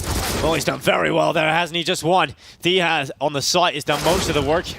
And he's able to close it up. Where has Diha been? He's finally woken up here this morning. Yeah, he wasn't needed until the CT side, right? The T half, it's all good. It was being handled. They were taking care of business. But now Diha's impact being felt round after round. And that's when you know it gets interesting. Sorry, not interesting. Desperate. Desperately interesting when it's just a B-rush like that, right? AK-47's rush monster. Hope we trade out efficiently. Right? The rounds that they've actually been doing on this T side have been quite nice. They've been taking their time. They've been taking some control. They've been understanding the dynamics. And then they just go for that. So Anonymo really trying to use more speed and more power to get this one done, and just not able to make it work. They get completely denied there, and feels like Overpass is slipping away quicker and quicker. It's going to be a timeout this time by ENCE. Saw the coach going to chip on in with a bit of a conversation. What type of buy are we dealing with here?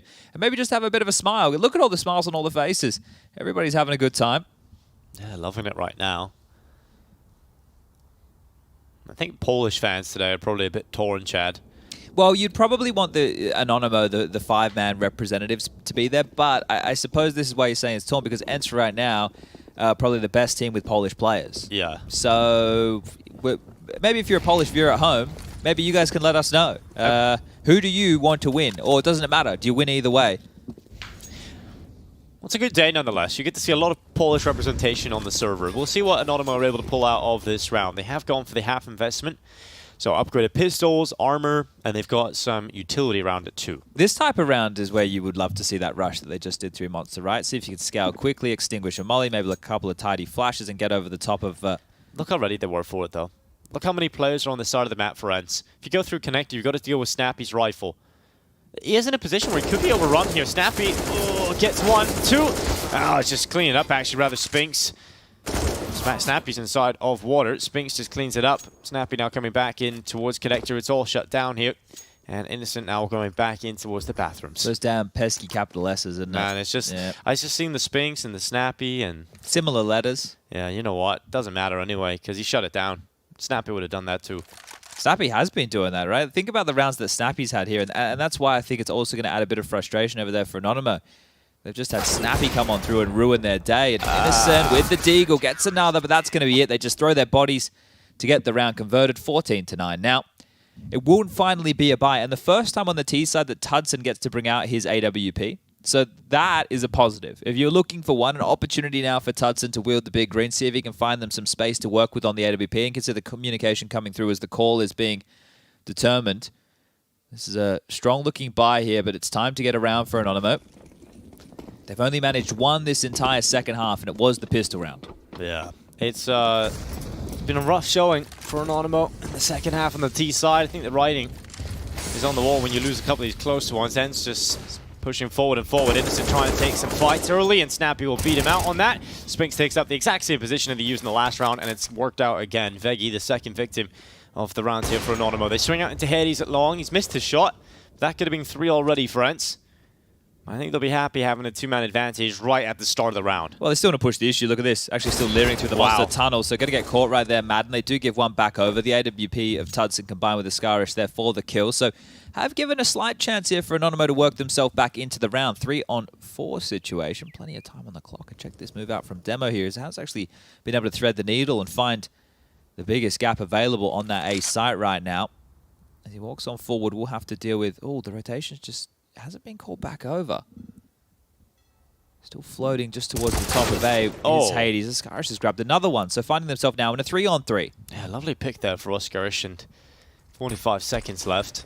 Anonymo drawing it back into competitive position, and with Tudson's kill, ENCE are going to be slapping themselves about letting this one slide. They still have a chance to close it out with 35 seconds. Spinx is on the flank again. Oh, not again. Tudson has the bomb and no one beside him. Spinx is right behind. Execution.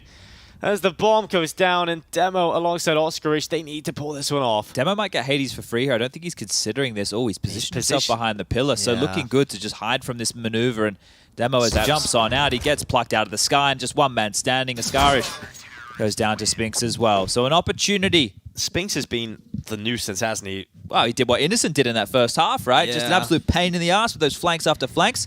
But they find themselves just one round away now. Max loss bonus in play. Looking good to close this one.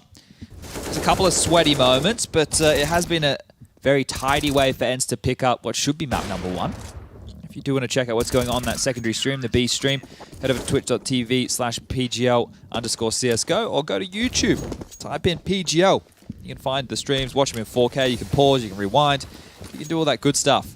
And also, I believe there's some IPs available if you want to watch in the Go TV yourself. Head over to HLTV. I know that they have them available on their website. Well, here we are, Anonymo. Last chance to try and stay alive here. They have got rifles. They've pushed in towards Hades, who will happily collect the opening and actually swings out for an attempt on the second. I think he's realized now maybe it's a little too rough to go for the repeat again for the 3rd time, but interesting maneuver there for Hades. Does get Innocent caught. Took the time quickly, didn't he? And he's going to grab a second here, so they're in. Spinx the problem. Always has been.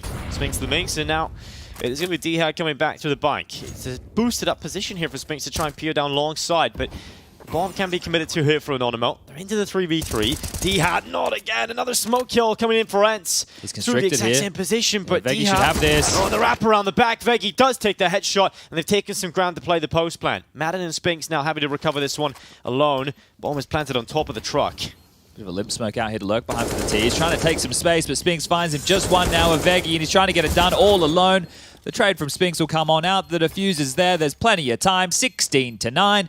ENCE pick up their map choice of Overpass, and they do it in single digits. It looked like it was going to be a little bit more difficult than that. I think it could have been. There was a lot of chances, I think, there for Anonymo to put up a fight and had a lot of opportunities throughout that one, Chad. But I think this is one of those maps that you'll just be thinking about all of those little details that could have gone your way but didn't, and it's going to be so frustrating to think about. Yeah, lots to review there for Anonymo. Great stuff for ENCE, and we know that we have Mirage coming up next. But before we get there, I know that there's going to be 3 lovely individuals waiting over there on the desk to break this one all down. So guys, do you think this scoreline doesn't reflect how close this game could have been?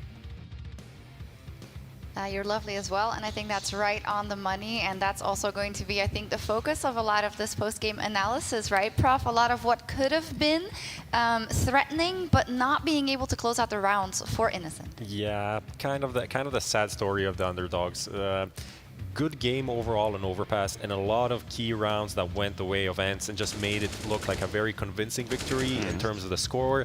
But on the server, I feel like it's a very contested match, actually. And yeah, definitely there are options here and chances for Anonymo to do better. I still feel like when it comes to the mastery of Overpass, there is no question. ENCE is a much better team. They have much more experience. And you could clearly see it. Any gray area situations we had on the second half where Anonymo wasn't exactly sure how to proceed to close that 3v2 or that 4v3, it was always ENCE pouncing. Always the individuals finding a way to be annoying, to be disruptive. And that, to me, leads to a better map knowledge overall. Yeah, we talked about how Anonymo could win this. It's like, oh, let's win the pistols. We nailed at that point. They win all of the pistols, and they won all of the pistols here as well, but lost the second round on both sides. Like that is a kind of a kick in the lower part of your body that you're not really enjoying, right? And then things spiral out of control. I think overall, Spinks again. Look at that, 8 multi-kill rounds, 26 frags, 100 ADR. It's crazy, it's really tough. It's really but it's a beautiful setup. It's a beautiful setup for Spinks to perform in here, right? When you can play that forward position in the bathroom banana, and you have an offense that leaves some gaps, leaves some holes, and he just loves it. He's always behind, always annoying, always being a nuisance. Chad highlighted very well at the cast. Yeah, he thrives in that as well. And Maniac, I know you were happy to see that, okay, Spinks was again at the top of the scoreboard, but we had a better divide of the kills across the team because some of the individuals, we talked about Hades, for instance, before, had a bit of a rougher start. For a team, it's always better when it's more evenly distributed and you have your star also fragging. True, no obvious weaknesses. And when it comes to ENCE, I mean, as soon as you have both Hades showing up and Snappy having great games, as it was also pointed at the cast, he can have sometimes one game every 5 or 6, he's going to pop off and be massive. That was a great example here. So all across the board, strong from ENCE. Yeah, he definitely delivered in that anti-eco in the second half to give them just a cruise control CT side, essentially. So great from the in-game leader that, despite his age, still has these like pop-off games that are kind of 22-16. That's great. Yeah. That's really great. Madden also with like a couple of clutches, and I know that he talked in an interview about how he had trouble specifically with kind of the mid-round decision making in a stressy situation. So all good signs. But let's break down a couple of these rounds, as we alluded to before, in terms of how Anonymo was able to be a threat, but had trouble sometimes closing it out and kind of throwing it away at times, Prof, round 12. Yeah, I mean, this is the round which in the first half kind of decides how the half is going to end, right? Yes. 6-5, Anonymo comes back after a good start from ENCE. They lose, of course, that force fight that we talked about. ENCE get the lead. Anonymo coming back, and there's this B play from ENCE where we see what Anonymo is doing really well. That's pushing, being proactive, and getting the flanks in. Yes, Innocent's position is key. His timing is perfect. He's already right behind him. Tells a lot about his positioning. The issue is he misses the smoke, and then he allows Main to close that 1 versus 2. I agree with you. Pivotal moment right here. When you look back at a game, even though it's 16-9, you might be able to pinpoint 1 or 2 rounds where a clutch would have changed everything, and they had the right positions here, Anonymo. Is this one of the examples where you have a team like Anonymo who doesn't get consistent practice against tier 1 teams in these situations versus a team like ENCE, who obviously has had that in recent past? Yeah, it's also the pressure of the moment. You know, that failed smoke from Innocent wasn't really a failed smoke, but there's a jiggle peak and a bit of pressure, and there's the release, and then the trade didn't come in from him after that because there was a 2v1 which realistically Anonymo need to close out. They don't close it out. Next round is an eco, and then ENCE starts rolling, coming back into the game. There's also discrepancy when it comes to maps. I think with these teams, these up-and-coming teams, they have maps where they actually have the experience, and all the players across the board know how to navigate these 2v2 and 3v3s. And then when you poke them a little bit in the map pool, people are a little bit less comfortable acting in chaos. We know they have a ton of maps, right? 7, but it begs the question, like, would you rather have 4 that you're like extremely good on than be able to... It's wide, but is it deep? Is it deep, exactly. Let's take a look at round 21 as well, Maniac. It's much of the same, right? And I think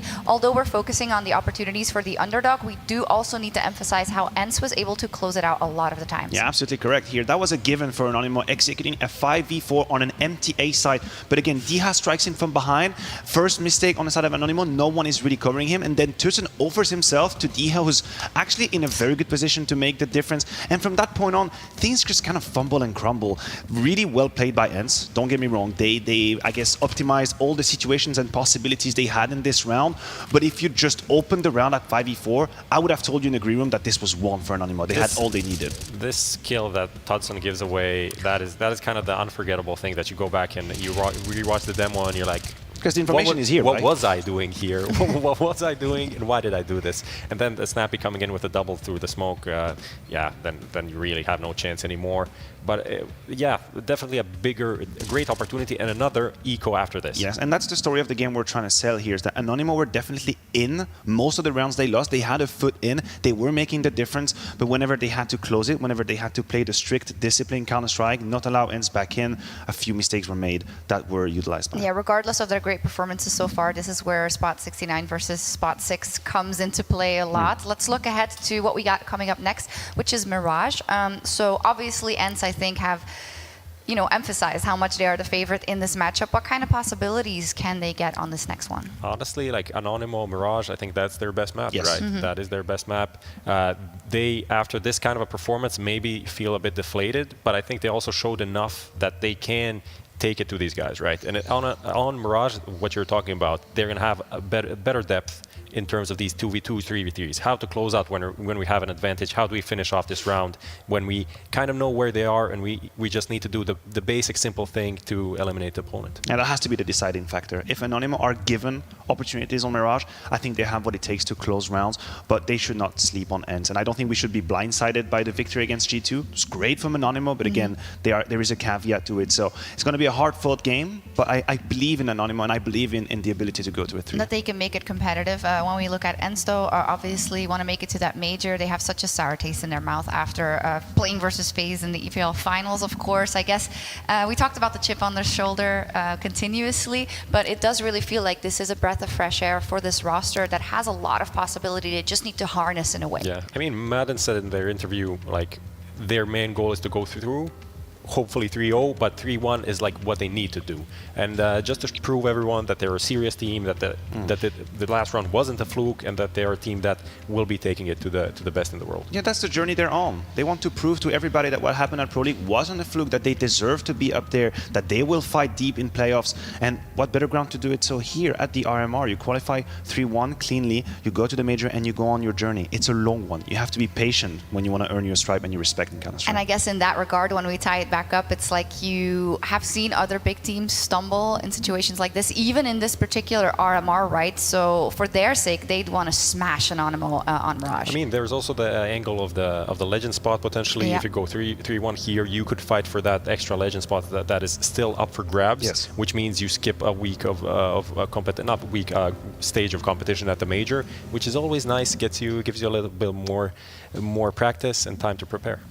A lot on the line for both of these teams. And before we head to break, we'll see a little content piece on ENCE, seeing how well they know their teammates.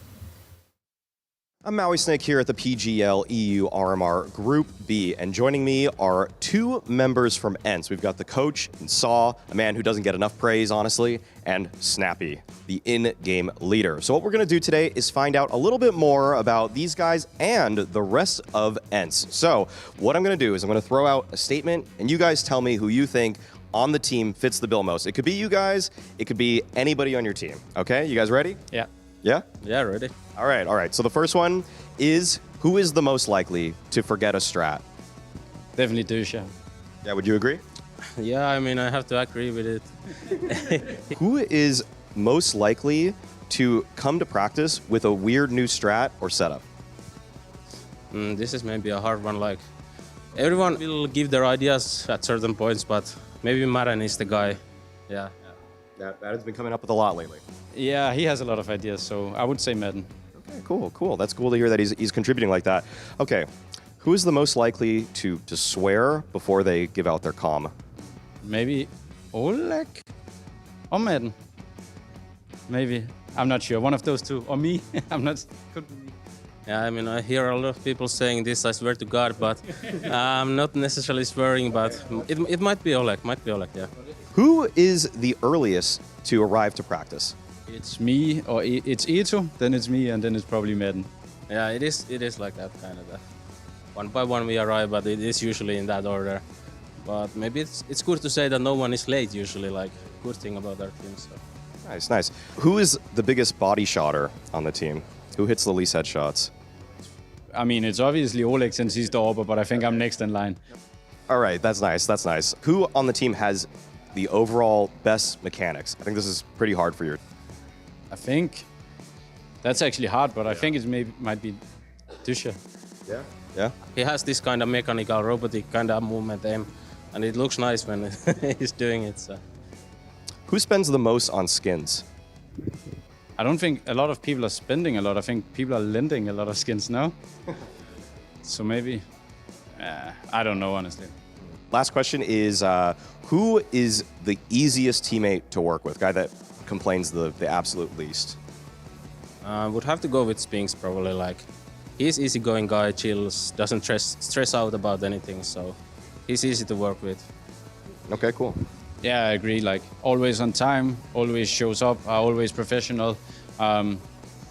So, yeah, I would probably agree.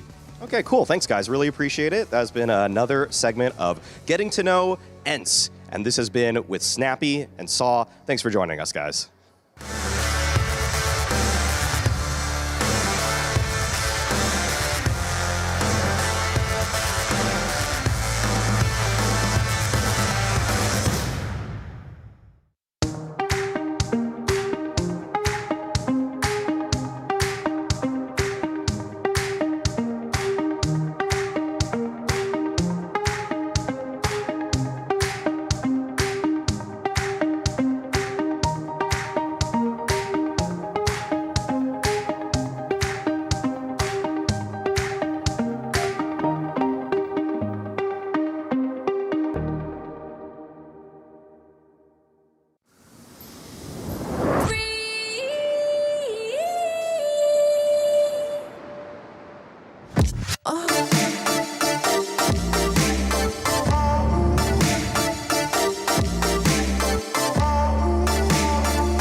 ENCE versus Anonymo continues as we head into map number 2 of this series. We've heard the Death set it up perfectly. This is a chance here for Anonymo. They showed that they could take it to the side of ENCE on map 1. They had a lot of opportunities, but now we're heading on to their best battlefield. Yeah, I want to see how frustrated they are after that one, right? Because they definitely had some opportunities there. But we've been talking about this one a lot. It was the G2 game. It was the opening game, Anonymo versus G2, and it was a big win for them, right? They picked it up in overtime. And some of the factors that went in their favor was Innocent getting 36 kills. He had 9 first kills in that. The team as a whole had 3 clutches, and they only just won in overtime, right? So a lot of things went their way. I didn't even mention that both pistol rounds went their way as well, and both pistol rounds just went their way on overpass, where they lost 16-9. So when you take that into consideration, when you look at some of the opportunities that they have dropped, that needs to be out of their head now, because this is an opportunity for them now to level the playing field, get into a 1-1 scoreline in this best of 3, and get things over towards Ancient as that third and deciding map that you can see here, waiting, ready and raring to go. But yeah, I think that one of the positives for ENCE as far as this goes is they get started on the CT side because this is the map choice of Anonymo coming on through, and they showed a very, very strong CT side just there, right? So they can continue to lock things out here as we move forward into Mirage. Yeah, and a big part of their T-side performance versus G2 when they started on T-side was Innocent's early rounds. Also, if you remember that pistol round, that was ridiculous. 2v5. Yeah, it was 2 versus 5 recoveries to give them that opportunity, and that's going to fire you up. Don't see that happening too often here, but ENCE, they didn't really have a weak link. I think DL was a bit quieter because he wasn't really needed in that first half, and the second half started to light up towards the end, and Snappy having some good performances too. It's always good when you have an in-game leader that can frag with some of the best. It's good to see that. And Hades, I think it was the biggest talking point really coming off the Death segment was, we look at Hades, a player that has been inconsistent, having one of his weakest performances at an event. Well, he had a good first map. Yeah, I think there's a few keys right there. If we just go with the DH one, once the kills came his way on the CT side, he was converting them, he was locking them down, right? So I don't think there's going to be too many dramas for him. I think a DH can be one of these X-factor players. Like, he doesn't need to necessarily pop off anything crazy, but when he does, you're definitely going to see him just absolutely maraud around the server. But yeah, Hades there, he was able to close out, I want to call it a must-win clutch. It was that demo opportunity in that one-on-one situation right there. Snappy, we spoke about it before the game even went live. He's just one of these in-game leaders who can find that crazy impact, and he had some massive rounds. That one with the Deagle into the picked up AK-47, into the conversion on the flank. So there's a lot of notes here for us to at least see that there's a lot of players in the server firing on all cylinders. I want to get talking about Anonymo in this map. It's a little bit harder with their T side, because I'm curious to see what they're going to throw their way, if they've actually prepped a bit of a game plan, if there's certain sides of the map they want to target more than others going up against ENCE. But their CT setup, I remember that skirmishes over towards A was also grabbing a lot of information. He was pushing palace, pushing A ramp. That came back to help them a lot within that. And Tudson on the CT side was able to find a bit more traction with that AWP. But we got 15 rounds before we can get there. We're getting into way here with map number 2. And Innocent looking ready and raring to go. The buyers are coming on out. to be Julie's this time round for Snappy. A couple of flashes for Hades have been dropped across. There's one flash and a smoke grenade. And on the other side of things, it's 4 sets of Kevlar, and Tudson's actually ecoed on the pistol. I like this. I like this a lot. Tudson hasn't invested anything. Get the money out for their AWP. Quick play into mid here for Anonymo's T-sided pistol. Dia's going to see them hopping up in towards mid, but Madden has taken the first kill. Diha quickly positions back to jungle and deals with Veggie. Now goes back into the fight at Connector. Tudson actually beats him out in that fight, so still a 3v4. Within touching distance here for Anonymo, but with that kill of Spinks, starting to look pretty rough for the Polish side. It's a 2v4 this time. Let's see if they can bring it back. Madden has taken down Innocent, so just Tudson left. He has upgraded into the USP for this, but they know exactly where he is. They've got him pinned, and they're coming in from all sides. So should die from vent room here, shouldn't he? It really should die from anywhere he decides to peek next. It really feels he like can't he's go anywhere. You're stuck in one corner. Poor kid. Just pepping away out there. All right, well, go. he's the only one to get a kill in the round there for Anonymo, and the first best round of the series that they haven't won. So the 2-0 streak over there from Overpass comes to an end. Their fantastic stat line in that regard is unable to get them underway here.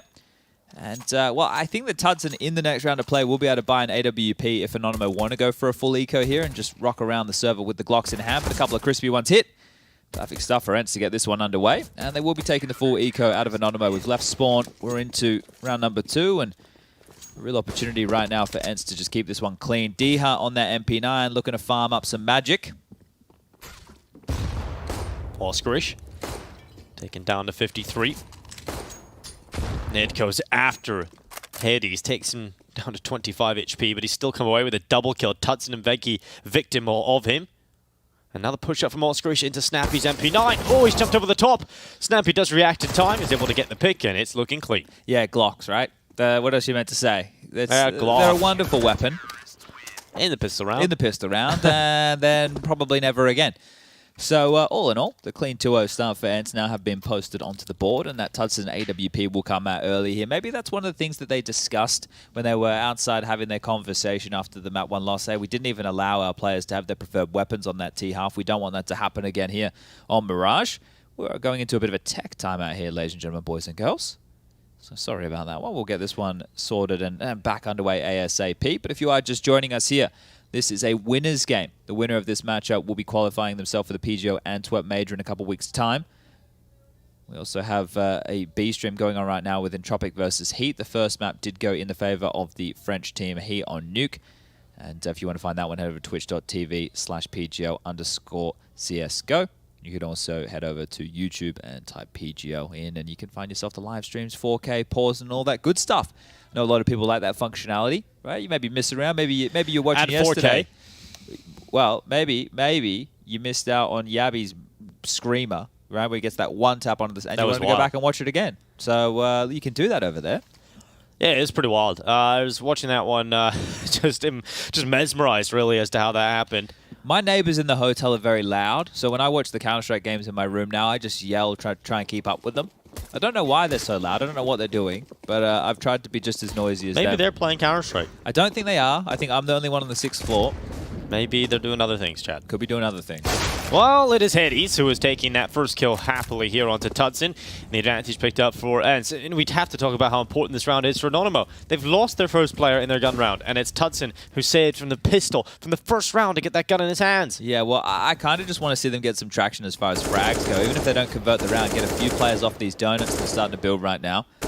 Tudson was the only one to get a kill on the pistol. They got completely blanked on their full eco. So with the AKs out, we need to show that potency here in the rifle department, or this CT lockout is going to feel very, very scary. But look at Spinks, more than happy just to bide his time. Will be smoked off now.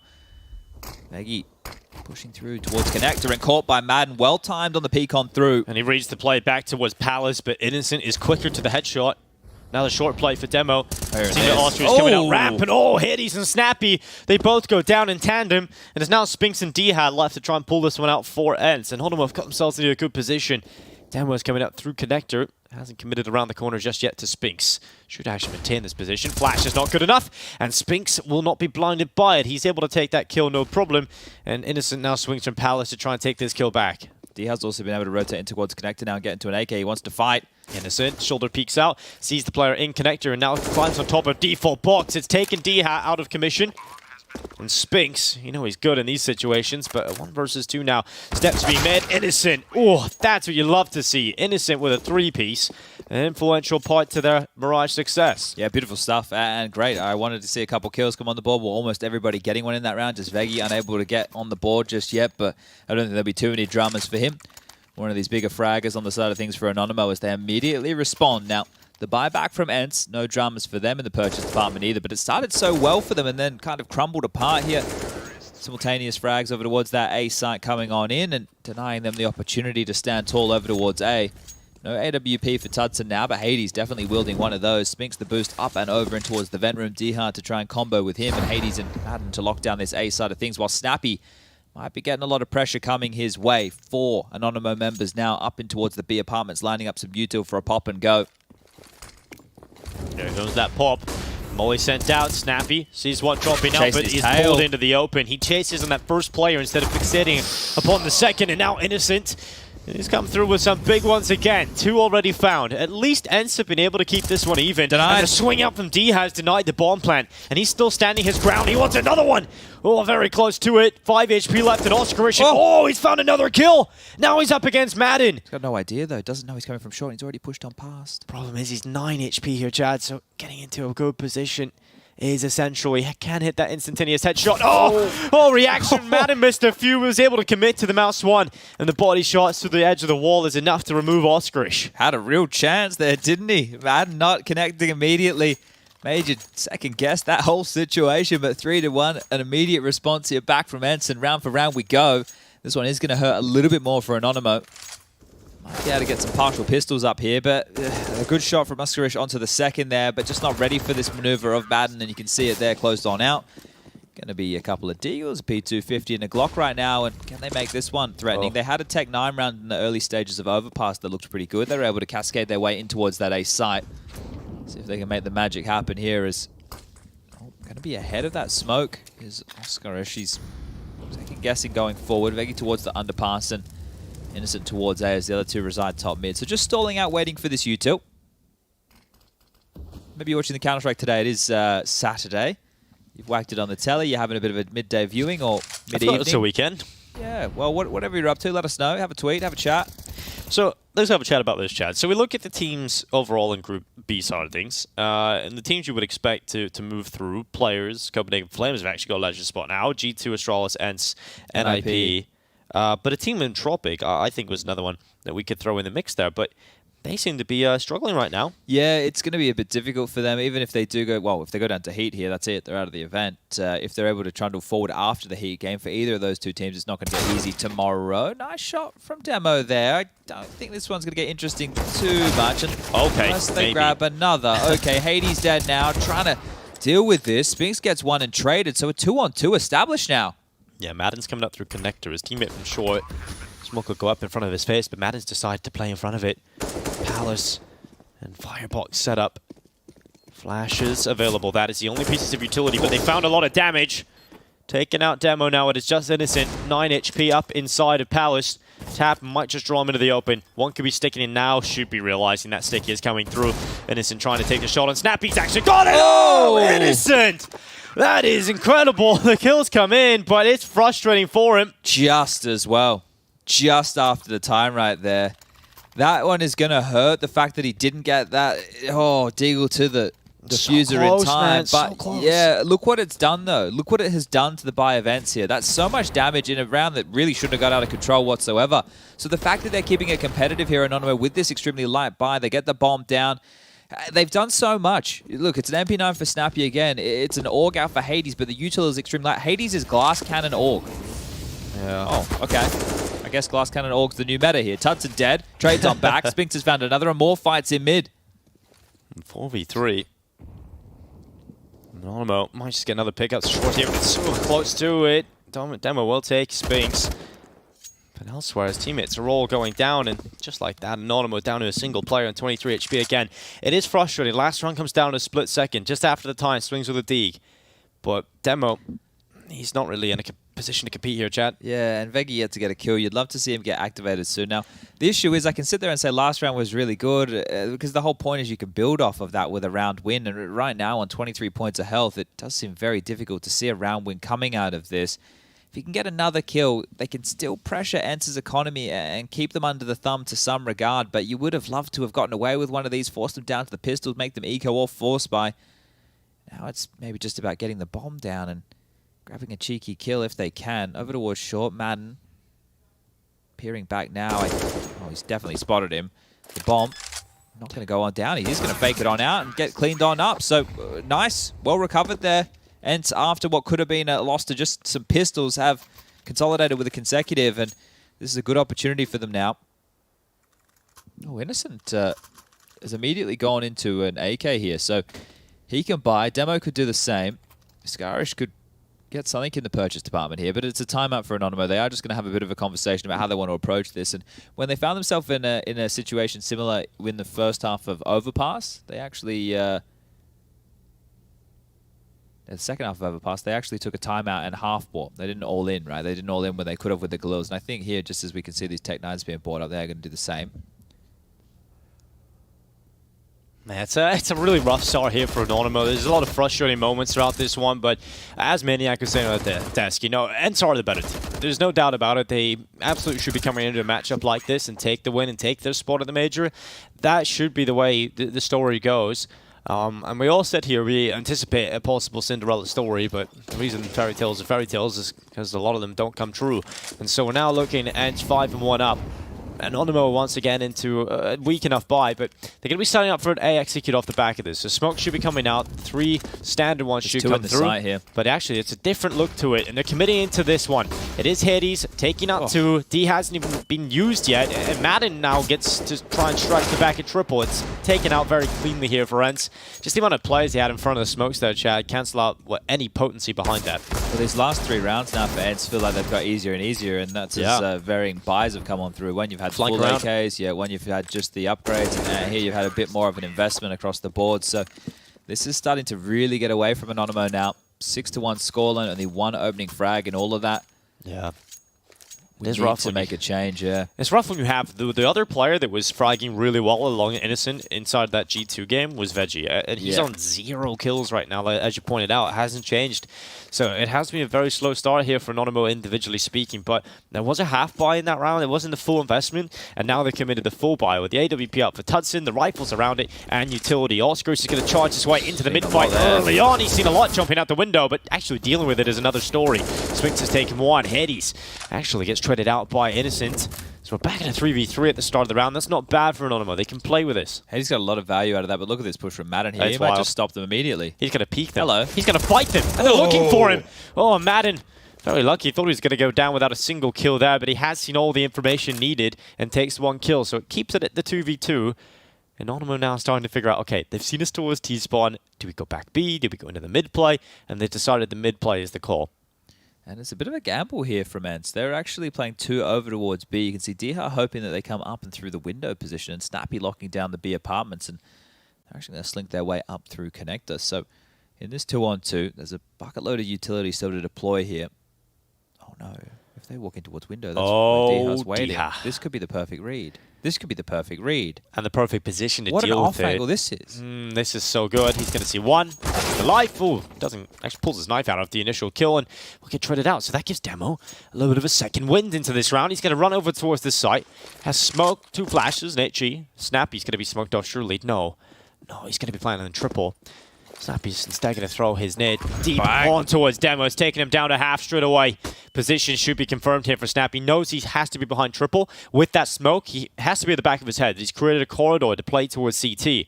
So Snappy knows that he has to just isolate them into a couple of fights. As soon as he clears triple, he can now focus on CT. Snappy's in a good position here. He's going to smoke onto the bomb. He has actually lost him. And that's a little surprising. And oh, Demo's going to close it. Snappy losing him in that situation is a bit surprising there, Chad. Yeah, I think because the gap in the smoke, maybe that Snappy wasn't even trusting the fact that he could have gotten away, and it was that perfect moment in which Demo gets over towards spawn right there. So you can see just struggling to piece this one together, and well handled, all things considered. Hades got a lot of value out of that AUG for the rounds that was invested in. Those trades were very, very good. And the heads-up play to kill Diha and immediately rotate towards A to piece it together, knowing that Snappy is more of that B anchor, and they weren't doing something a little bit strange. She's just hightailed it straight on over towards the opposite side of the map here. But double AWPs is the immediate response right now from ENCE. One for Spinks, one for Hades. A couple of M4s and a shot here for Hades is going to land. That's a big opener to get them back in, and they know that there was one AWP on the other side of the map. They're not taking space quickly elsewhere, and fortunate for them, because if they did, they might have run into that Spinks AWP, which is over towards Ticket. I was watching Oscar just charge his way towards B, trying to find that opening, and Hades just peeks into him.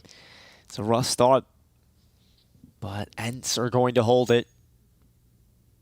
How do Anonymo find their way back into this? They're spread out at the moment with plenty of time. Time's the one thing they do have, and Innocent is relinquishing any space over towards A. Going to backpedal up now. Demo top middle. Veggie in the underpass throwing out some util, and it looks like they're regrouping towards B. And they're assuming that the AWP will have repositioned, and that assumption is correct, but just back towards market. He hasn't tucked tail elsewhere, but Demo's taken some space in connector now, and DH might be that first port of call. Yeah, it's going to be this B setup to play in towards Hades and leave Demo to try and get the flank going. Oh, that's a big shot from Demo. Does the signal to go B come through yet? Hades now spotting them out. Flash is perfect. Gets Hades off the angle. He's in trouble. Now Anonymo into the side, overwhelming the AWPer and getting him out of the round. Veggie now taking up control of the market, and the second AWP is coming back to play here for Spinks. No extension around the corner, but he's holding for it, waiting for the peak. There's no reason for Anonymo to do so now. They've got the bomb down on the site. Innocent trying to fend off the retake attempt from the apartment side of things. He does have the help of his teammate watching market, so he can focus on this position. Saving. And Spinks has called it off. No opportunity came his way, and they're calling this one a done deal. Anonymo worked their way into the round. Yeah, very, very fortunate stuff right there. If Spinks pushes in towards the market, Veggie in that position just kills him dead to rights for sure, up towards the shelving unit. So really, really good stuff out of this one. That's after giving away that opening pick towards B. So taking care of business, Anonymo now will strike back, will get themselves up to 3, but Innocent creeping ever forward. Madness just around the corner here. He's just going to make sure he's out of that bomb radius, tucks on back and holds on to his goodies. But saving 3 right now for ENCE allows them to at least be a little bit more threatening into the next round of play. But this grinding nature of Anonymo's T side now is starting to find something. They've found 2 consecutive. Can they make it 3? The scores on the doors are a little bit concerning. Tudson with 1 and Veggie with 1. Now, Veggie got 1 in that round right there that helped them convert, so a good kill for him. But Tudson got that first frag on the pistol round. It's really been Innocent and Demo, 11 and 7, and then you've got a Skirmish with 5, so middle of the pack. They need to get, I think, at least Veggie activated here based off what we've seen from him so far. They will be able to get the purchases on through an M4, an MP9, an AK, and Madden. I think it's another MP9 on the ground there for him to pick on up. If you want to buy your tickets for the PGL Major, you can do so now with a QR code on screen. Join us in Antwerp to get the party started. There's lots of teams locked their spots in. We're now down to the final few days to see the other rosters that will be going there. Anonymo versus ENCE. One of these 2 teams will be heading there at the end of this best of 3. Tudson, AWP back in his hands. He had a rough time the last time he got this out. He's going to be over towards A looking for the early pick. And at least the difference is here, he's at least stayed alive. If they do head towards A, it is right now just Madden over towards this balcony position with the MP9, and they're creeping ever forward. Madden has 2 choke points to worry about. Currently, the balcony smoked off, and has a teammate over towards connector of DH to help him on out here if things do start to get a little bit hot and heavy.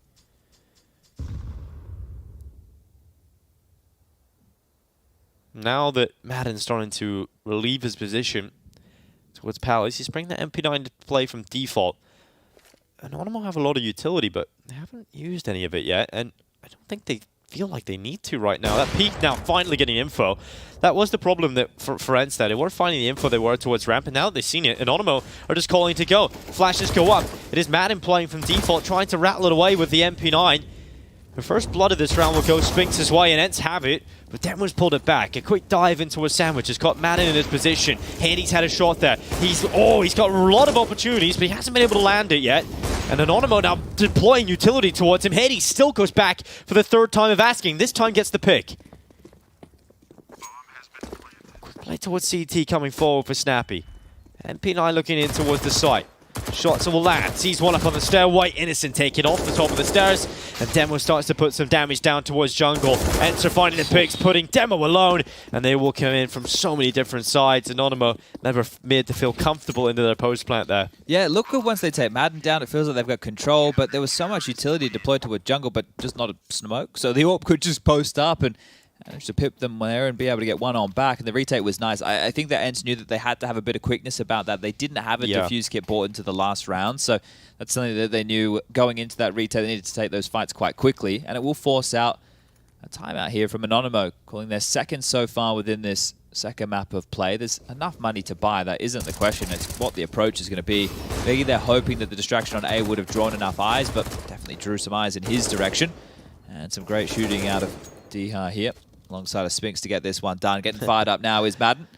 Just a couple more rounds, really, away from qualifying for the major. Very good looking first half, and they've even retained this double AWP setup. Update from the B stream. Currently 9-3 for Heat over Entropic. That could be a big win for the X-Double Pony boys. That's Body, Jocko, Lucky, Exercise, and yeah, Afro. Yeah, that's a team that been on people's radar for a little bit. It feels like a long time now, doesn't it? But here we are. A chance for Anonymo. Once again, back to rifles. They've got themselves into some close positions. That last round wasn't one of them. Madden puts the smoke down in Palace. Might spoil their party, but it looks like the execute coming in here for Anonymo. Hades can be smoked off here quite easy, so he might have to drop out that lurk smoke that these AWPers have been doing over towards the triple box to try and play behind to give him something to work with here. A little bit worried about the flank, but it's not coming. Smoke's now deployed, and it's about the apartment's position with 3 up the ramp. Here they go. Hades has tossed the smoke himself to play with, and he will play towards triple, so he won't leave Madden out to dry alone. The AWP will commit to the site. Madden now deals to the ramp, play forward. Hades helped him out towards ramp. And another shot from Hades picked up. He threw his AWP down on the ground. He's picked it up. He was able to get away with one. And Hades, that was quick to the shot on Innocent. And Veggie now coming out of Palace. He's trying to fight so many angles. But Hades, what a round. He drags them down to the underworld with him. What a great time to show up from Hades, right? We talked about his struggles so far. You know, he's been one of the lowest rated players for ENCE in this tournament. I think in these last 2 maps, he's shown what he's got. 16 kills now total. I don't know how that one didn't show up as a no-scope right there. Master got to the quick scope just in time. Yeah, and accidentally dropping out the AWP, donating that one over. Yeah, all right. That is so ridiculous. Very fast shot there onto Innocent. Taking care of business is Hades. We need to get the slow-mo guys on that one to watch that back. That is filth. Well, that's going to hype you up if your Hades around like that. Always gets you in a positive mindset. That's 2 back-to-back A setups now for Anonymo going the wrong way. They're down to a weak buy again. Charge their way up towards bench. Spinks under a bit of pressure. He's got help. He has got help of Madden. They should be all right. And every time I say that, then the Pistols manage to chip away and make it seem like more of the interesting rounds. But I think Spinks and Dio have had enough of that silly business. Madden wants to chime on in too. And the woes continue here for the likes of Veggie. Still only 1 kill for him. And it's just night and day from that performance we saw from him against G2. They were able to find so much space. They were able to get themselves in lots of clutch situations. Really, really turned the game on its head. But now it is just one-man demo posted up and over. Bullet will ring on out. He's now noted, and look at how quick they're coming over to find these eeks. Eco Cobra's out to play. Yeah. Madden gets the last, and 9-3. This is a great half now. Look at the money here for Anonymo. At least they'll get the buys out, but the problem is in these last 2 gun rounds, they haven't really shown too much about them. They've gone for back-to-back executes, haven't worked out at all. I was speaking to ENCE about, you know, there's always been a talking point for me is like understanding the culture in the team. Obviously, they're from so many different nationalities, right? But the culture just seems incredible in the team. It's kind of crazy. They all get along really well. Their personalities mesh together, and they just look like they're having a good time in the server. And that's that can often go a long way if everybody's on the same page and enjoying themselves.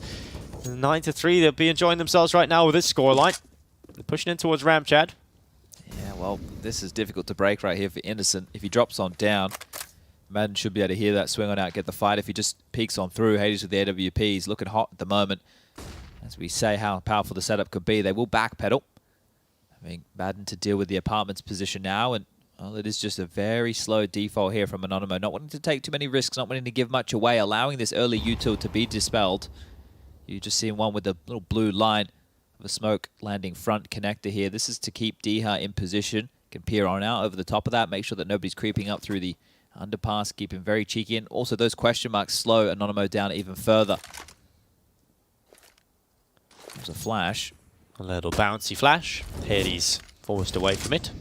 Shots are ringing out, and Innocent now dropping back. But the no-way ramp's clear, so even though he threw all that util, it means absolutely nothing. Absolutely nothing whatsoever. It doesn't really scare them off too much, and here they come up through connector. It's Diha's turn. Diha, the ready. Oh! He was ready, but Demo just takes his head right off his shoulders. Now Madden turns at the wrong time, and Innocent has got him around the backside. It's a kill confirmed. Elsewhere, Tutson had picked up one. Now Hades from the side. Oh, nearly delivers another second.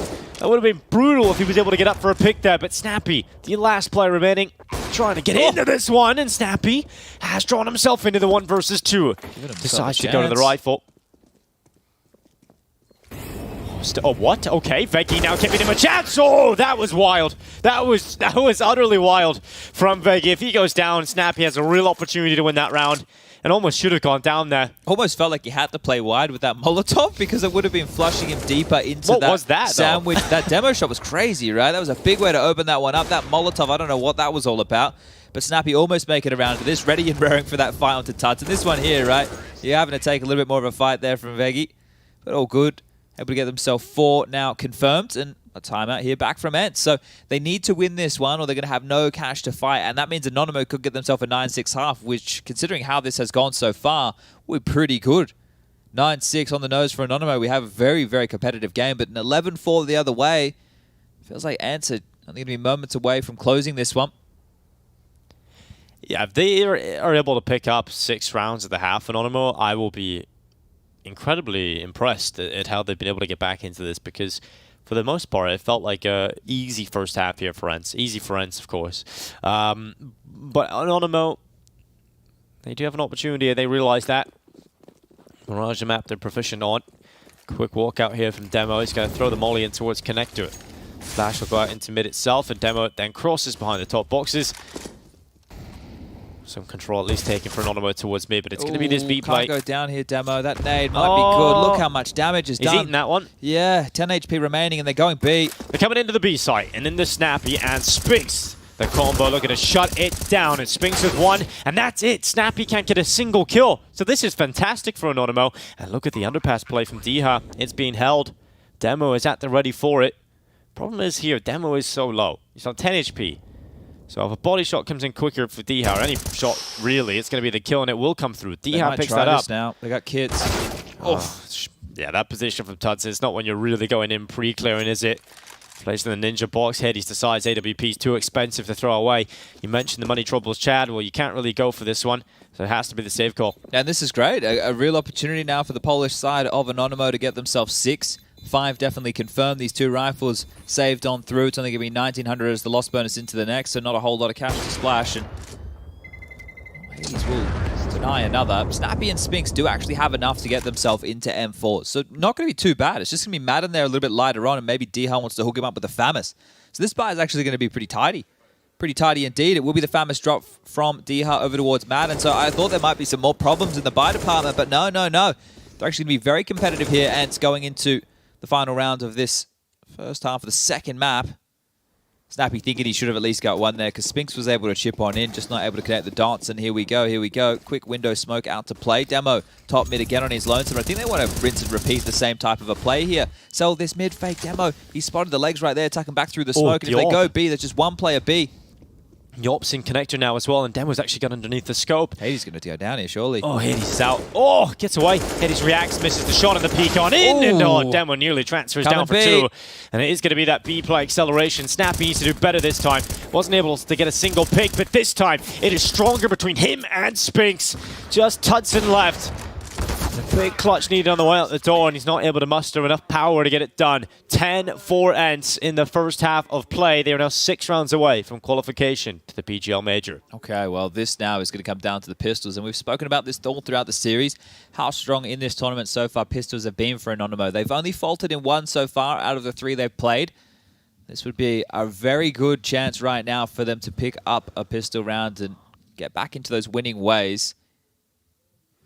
Now, this CT side, we've been talking a lot about how, influential Innocent has been. He's going to need to be a lot more of that here. I think it's a chance now for Veggie and Tudson to start coming online. Skirmishes as well. And this CT half is where a few of those names definitely started to do some of their better work in their Mirage game against G2 just the other day. But siphoning through the utility here, a couple of smokes and flashes left on the ground that will be scooped on up. A window smoke immediately deployed. It's going to be one player of Skirmish towards Ticket. You're going to see pushing in towards the site of Innocent, and they're going to flash themselves out mid. A deep connector smoke, and they're actually running down towards A here. Yeah, running up through a car, and Tudson's going to see everybody. Not actually been able to do anything about it. It does sprinkle a little bit of damage on the way out, but it will be tasked for the players inside of the site to get something out of this. Still a player inside of the firebox is Innocent undetected. Oh, swings out into Hades, and the headshot is so good. Finally a kill back for Oskarish, but there's still a lot more to be done here for the retake. Madden's playing on top of Triple, sees the heads. Now they know where he is, so they have to worry about his positioning, but there's so many plays you have to think about. And so that sets up Madden and Hades to just take some headshots.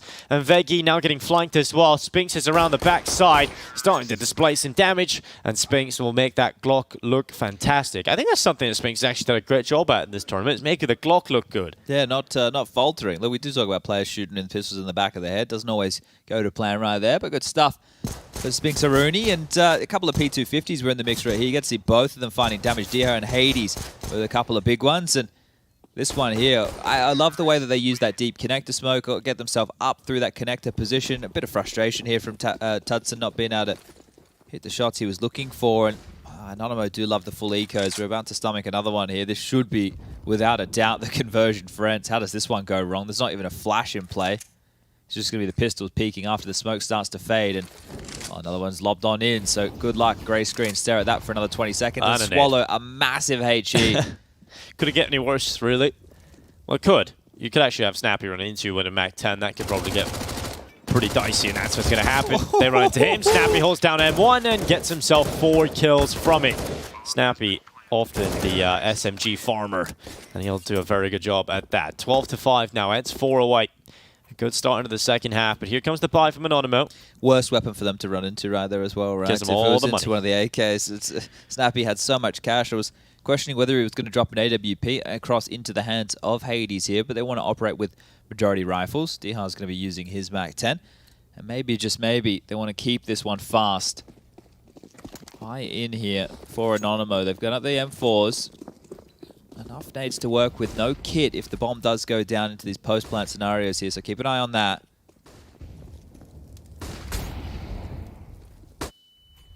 Establishing some mid-presence, but using a lot of their nades to do so here, Anonymo. Diha's actually spotted that on the jump, so that information seems to have gone both ways. Demo isn't jump peeking back on in and just starting to piece this one together with quite a passive stance across the map from ENCE. You can see Snappy on the jiggle, and over towards Spawn is Spinks. Quite literally in T-Spawn, just smoking over towards the mid-window now and dealing with any of those A pushes. So looking very likely to be, I was going to say a B play here, but they're going for mid-control with a minute 10 on the clock. This round is so important for Anonymo. They lose this, they're down to a weak buy again. ENCE are up to 13 rounds, maybe even 14, and at that point, recovering this and staying alive in the series becomes so difficult, almost unthinkable. So Anonymo need to hold strong here. ENCE starting to regroup and think about the B play. Jump spotting his demo. Short is the setup of his teammates. The support network is that. And Madden going through the underpass to apply some pressure towards connected, but ENCE are smoke. Going to have to sit behind that. They might go through it. Oh, they're going to go with the flash. Oh, I love that from Diha. Straight away opens it up. Now they charge on in, but Veggie and Innocent are doing a very good job at holding, but the utility, it betrays Veggie, pulls the nade out, and now Madden in position, cuts off rotations. Oh, no. It's all crumbling here for Anonymo. It's into a 2v1. Innocent left to do everything. He barrels through the molly, but he's down to 17. He's taken so much damage from this. He's got close up short though. And this might separate him into the 1v1s. Innocent has got the first pick, but Madden plays from bench, and that wasn't the position he was in just moments ago. So the calm is last seen jungle, last seen towards jungle. So surely he thinks about market, but Madden is very intelligently repositioned, and he'll wrap around the backside. Not a thought in the head of Innocent that he could be playing from there, and ENCE will close another round. The trading was good on the side there from Anonymo, even though Diha makes it through the smoke and does get that kill onto Demo, but just not to be enough. Tudson trying to stop the bomb going down. Takes a bit of a risk, gets himself into the site, unable to convert that kill. And once he dies, it just leaves it all on Innocent here. 13-5 right now, and a mountain to climb as they will force in with a couple of deagles. They've left enough cash on over for a buy into the next round. But Anonymo right now are going to have to make quite the comeback to keep themselves in the game. Oh. And that right there is a way to kick it off. I think Innocent, he's had enough. That's just a mid pick. Just a mid swing out the window and a 1D from it. Another one from Innocent. All right, this could get very exciting if Innocent starts to land a few of these in this round. He's found two already. Hades was with an orb. Yeah, he beat him. He beat him with a deagle versus the orb. Okay. All right. Well, we were talking about how they need to make some comeback. This is the chance. Another one? Innocent. Try again. Why not? Just send it. Make that blaze work. He's got his teammate close here of Oscarish. He has a chance, but D-Hash shreds him open.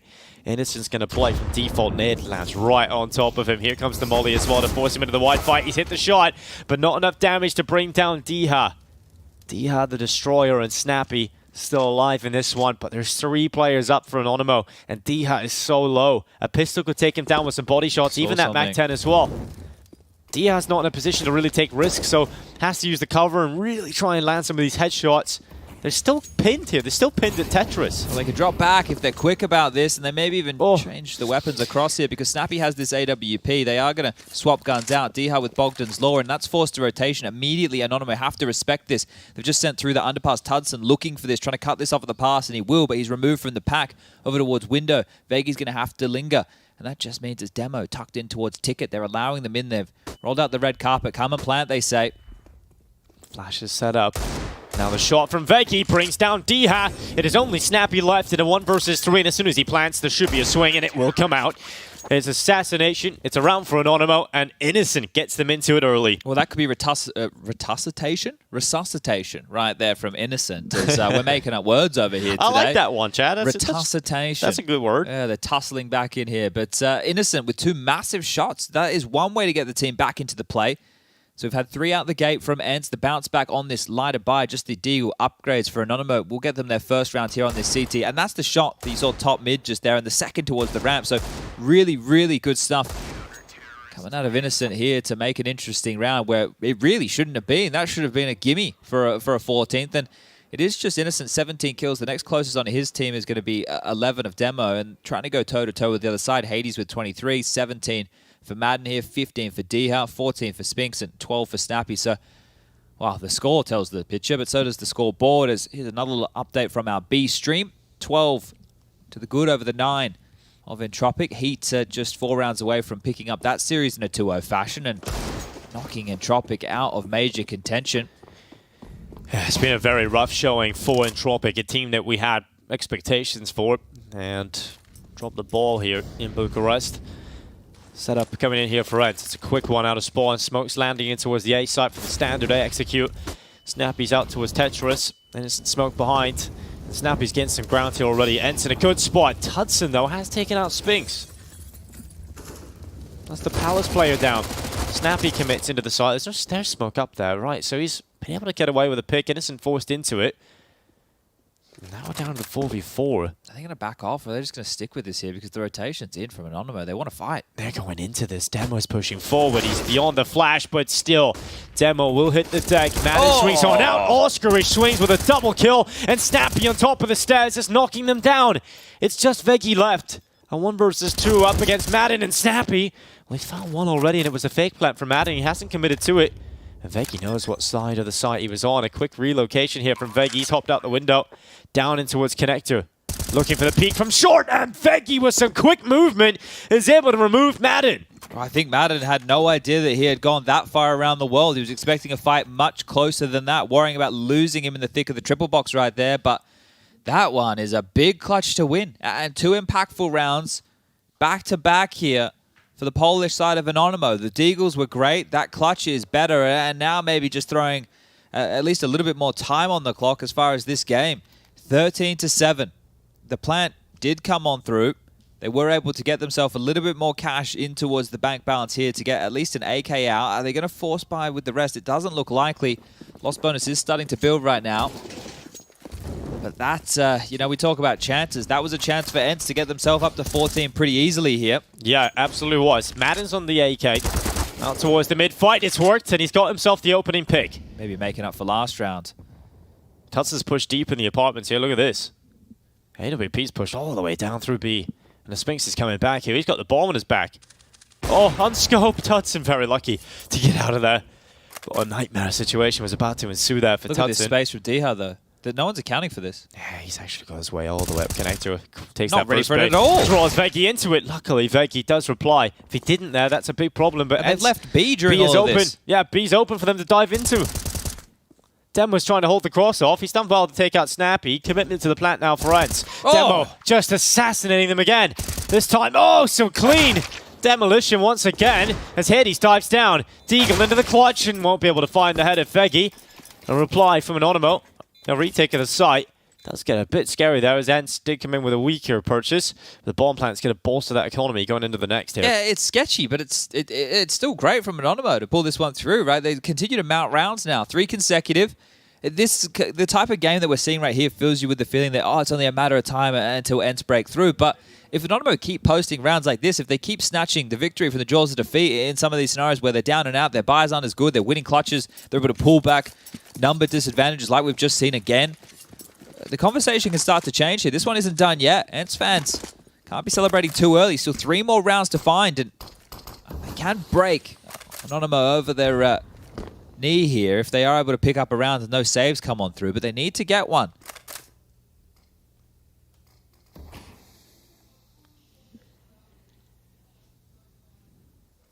Well, Veggie plays up on the booster position of short as Hades run boosted out, dodges all the early flak damage that he was anticipating from window. But Veggie, this is a strong position, but can be peaked from bench. But he has the vantage point of 2, and he lines both up.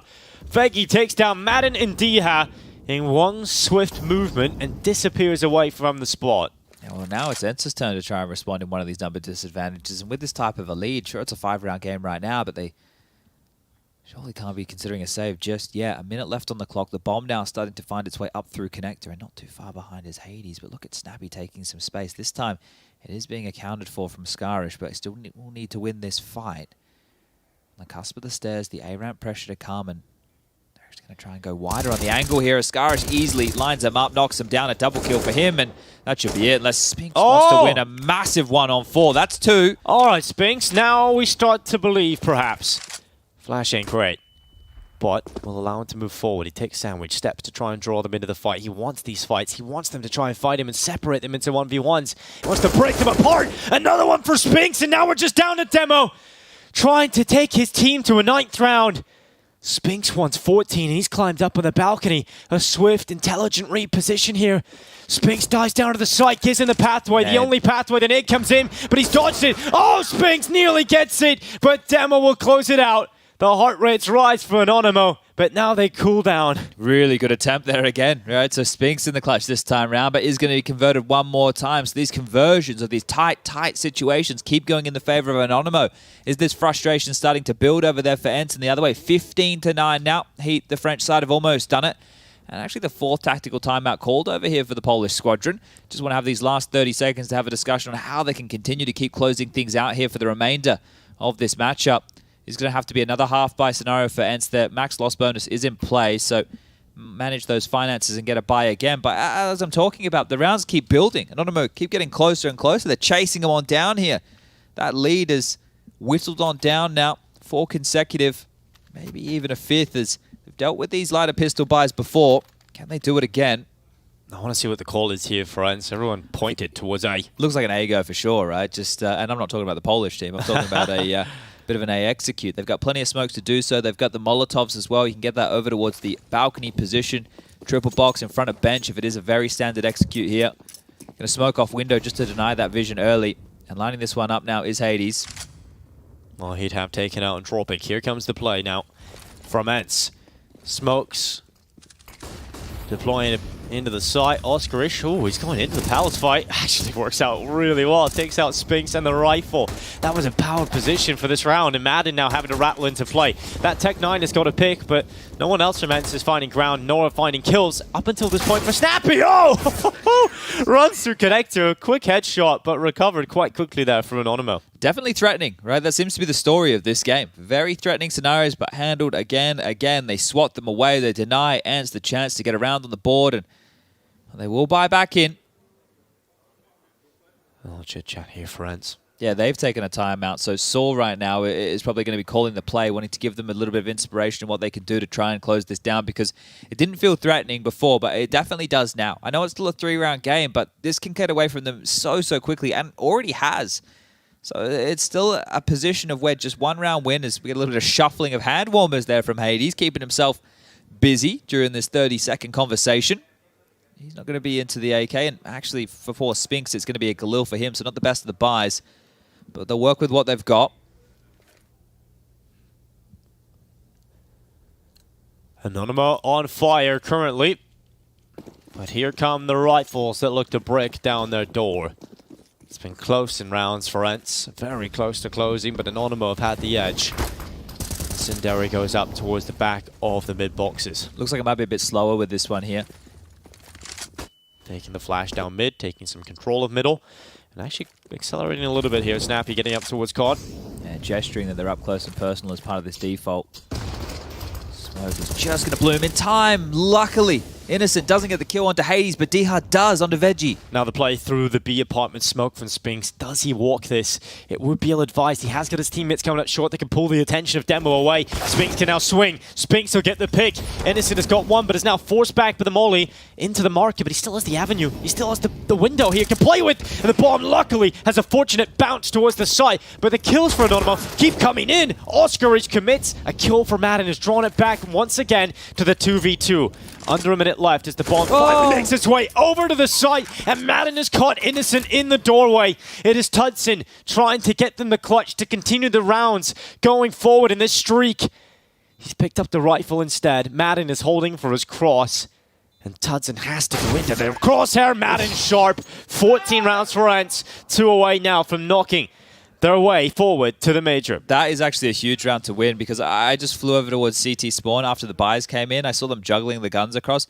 They actually overbought in the last round. They actually bought a FAMAS that nobody used. Wow. Nobody carried the FAMAS forward. So that's like $2,000 worth of cash money that isn't going to be able to be purchased into this next round of play. And now they're battling here against 15. That's so rough. Yeah, so that really does come back to haunt them here. An overbuy from Anonymo in a pressure situation does come back to bite them in the ass, and they've been able to get out this 1M4 into the hands of Innocent. He needs to get a lot done with this. And what? Ooh, okay, could have been looking at the radar, could have been focusing elsewhere, but not able to connect the dots on that one at all. They are going to be able to tuck on out just in time from middle here, and Veggie having a couple chances too on the Deagle to find this kill into Madden. It feels like he should have been dead to rights on a couple of occasions there, but Tudson is. Snappy gets that, and that's the first on their way to 15 now for ENCE.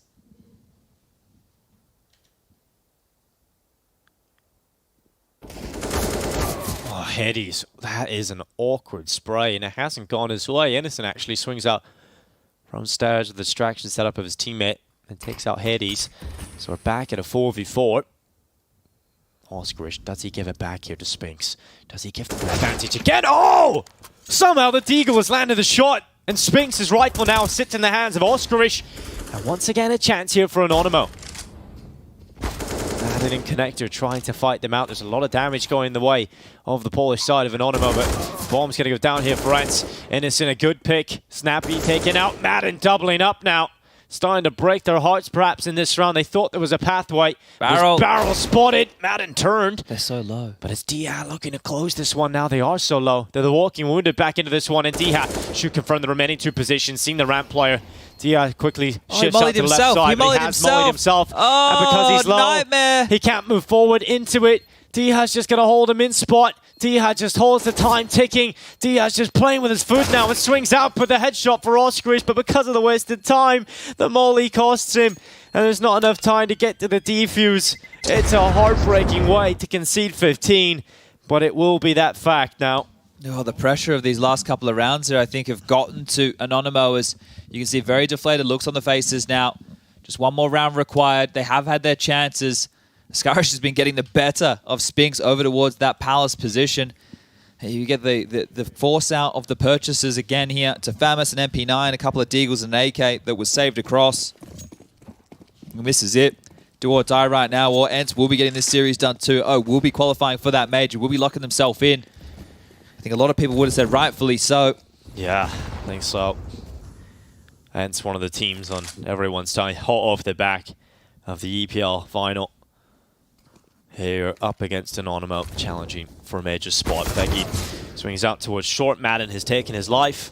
Follow-up kill from D has created the opening towards B. And it looks like we're on our last legs of this game, Chad. Yeah, it's just been way too many opportunities given away in these last few rounds here. The overbuy of the Famous, the unforced molly error right there, and now just 2 more staying alive as the Skarish gets something back. Madden will trade this out, but it is just innocent. He's been the hero of this team. Well, a swing, and he will be taken out. ENCE are heading to the PGL Major in Antwerp. Not a large celebration from the team, as I'm sure they expected to go there as well, but they've got the job done. Madden seems to be happy enough about that. At least some fist bumps going about, but ENCE, they're just another day at the office here, getting the job done. Yeah, good attempt at comeback there from Anonymo. They're not done just yet. They go down into the 2-2 bracket, and we'll have another opportunity to play tomorrow to still grab a spot over at that major.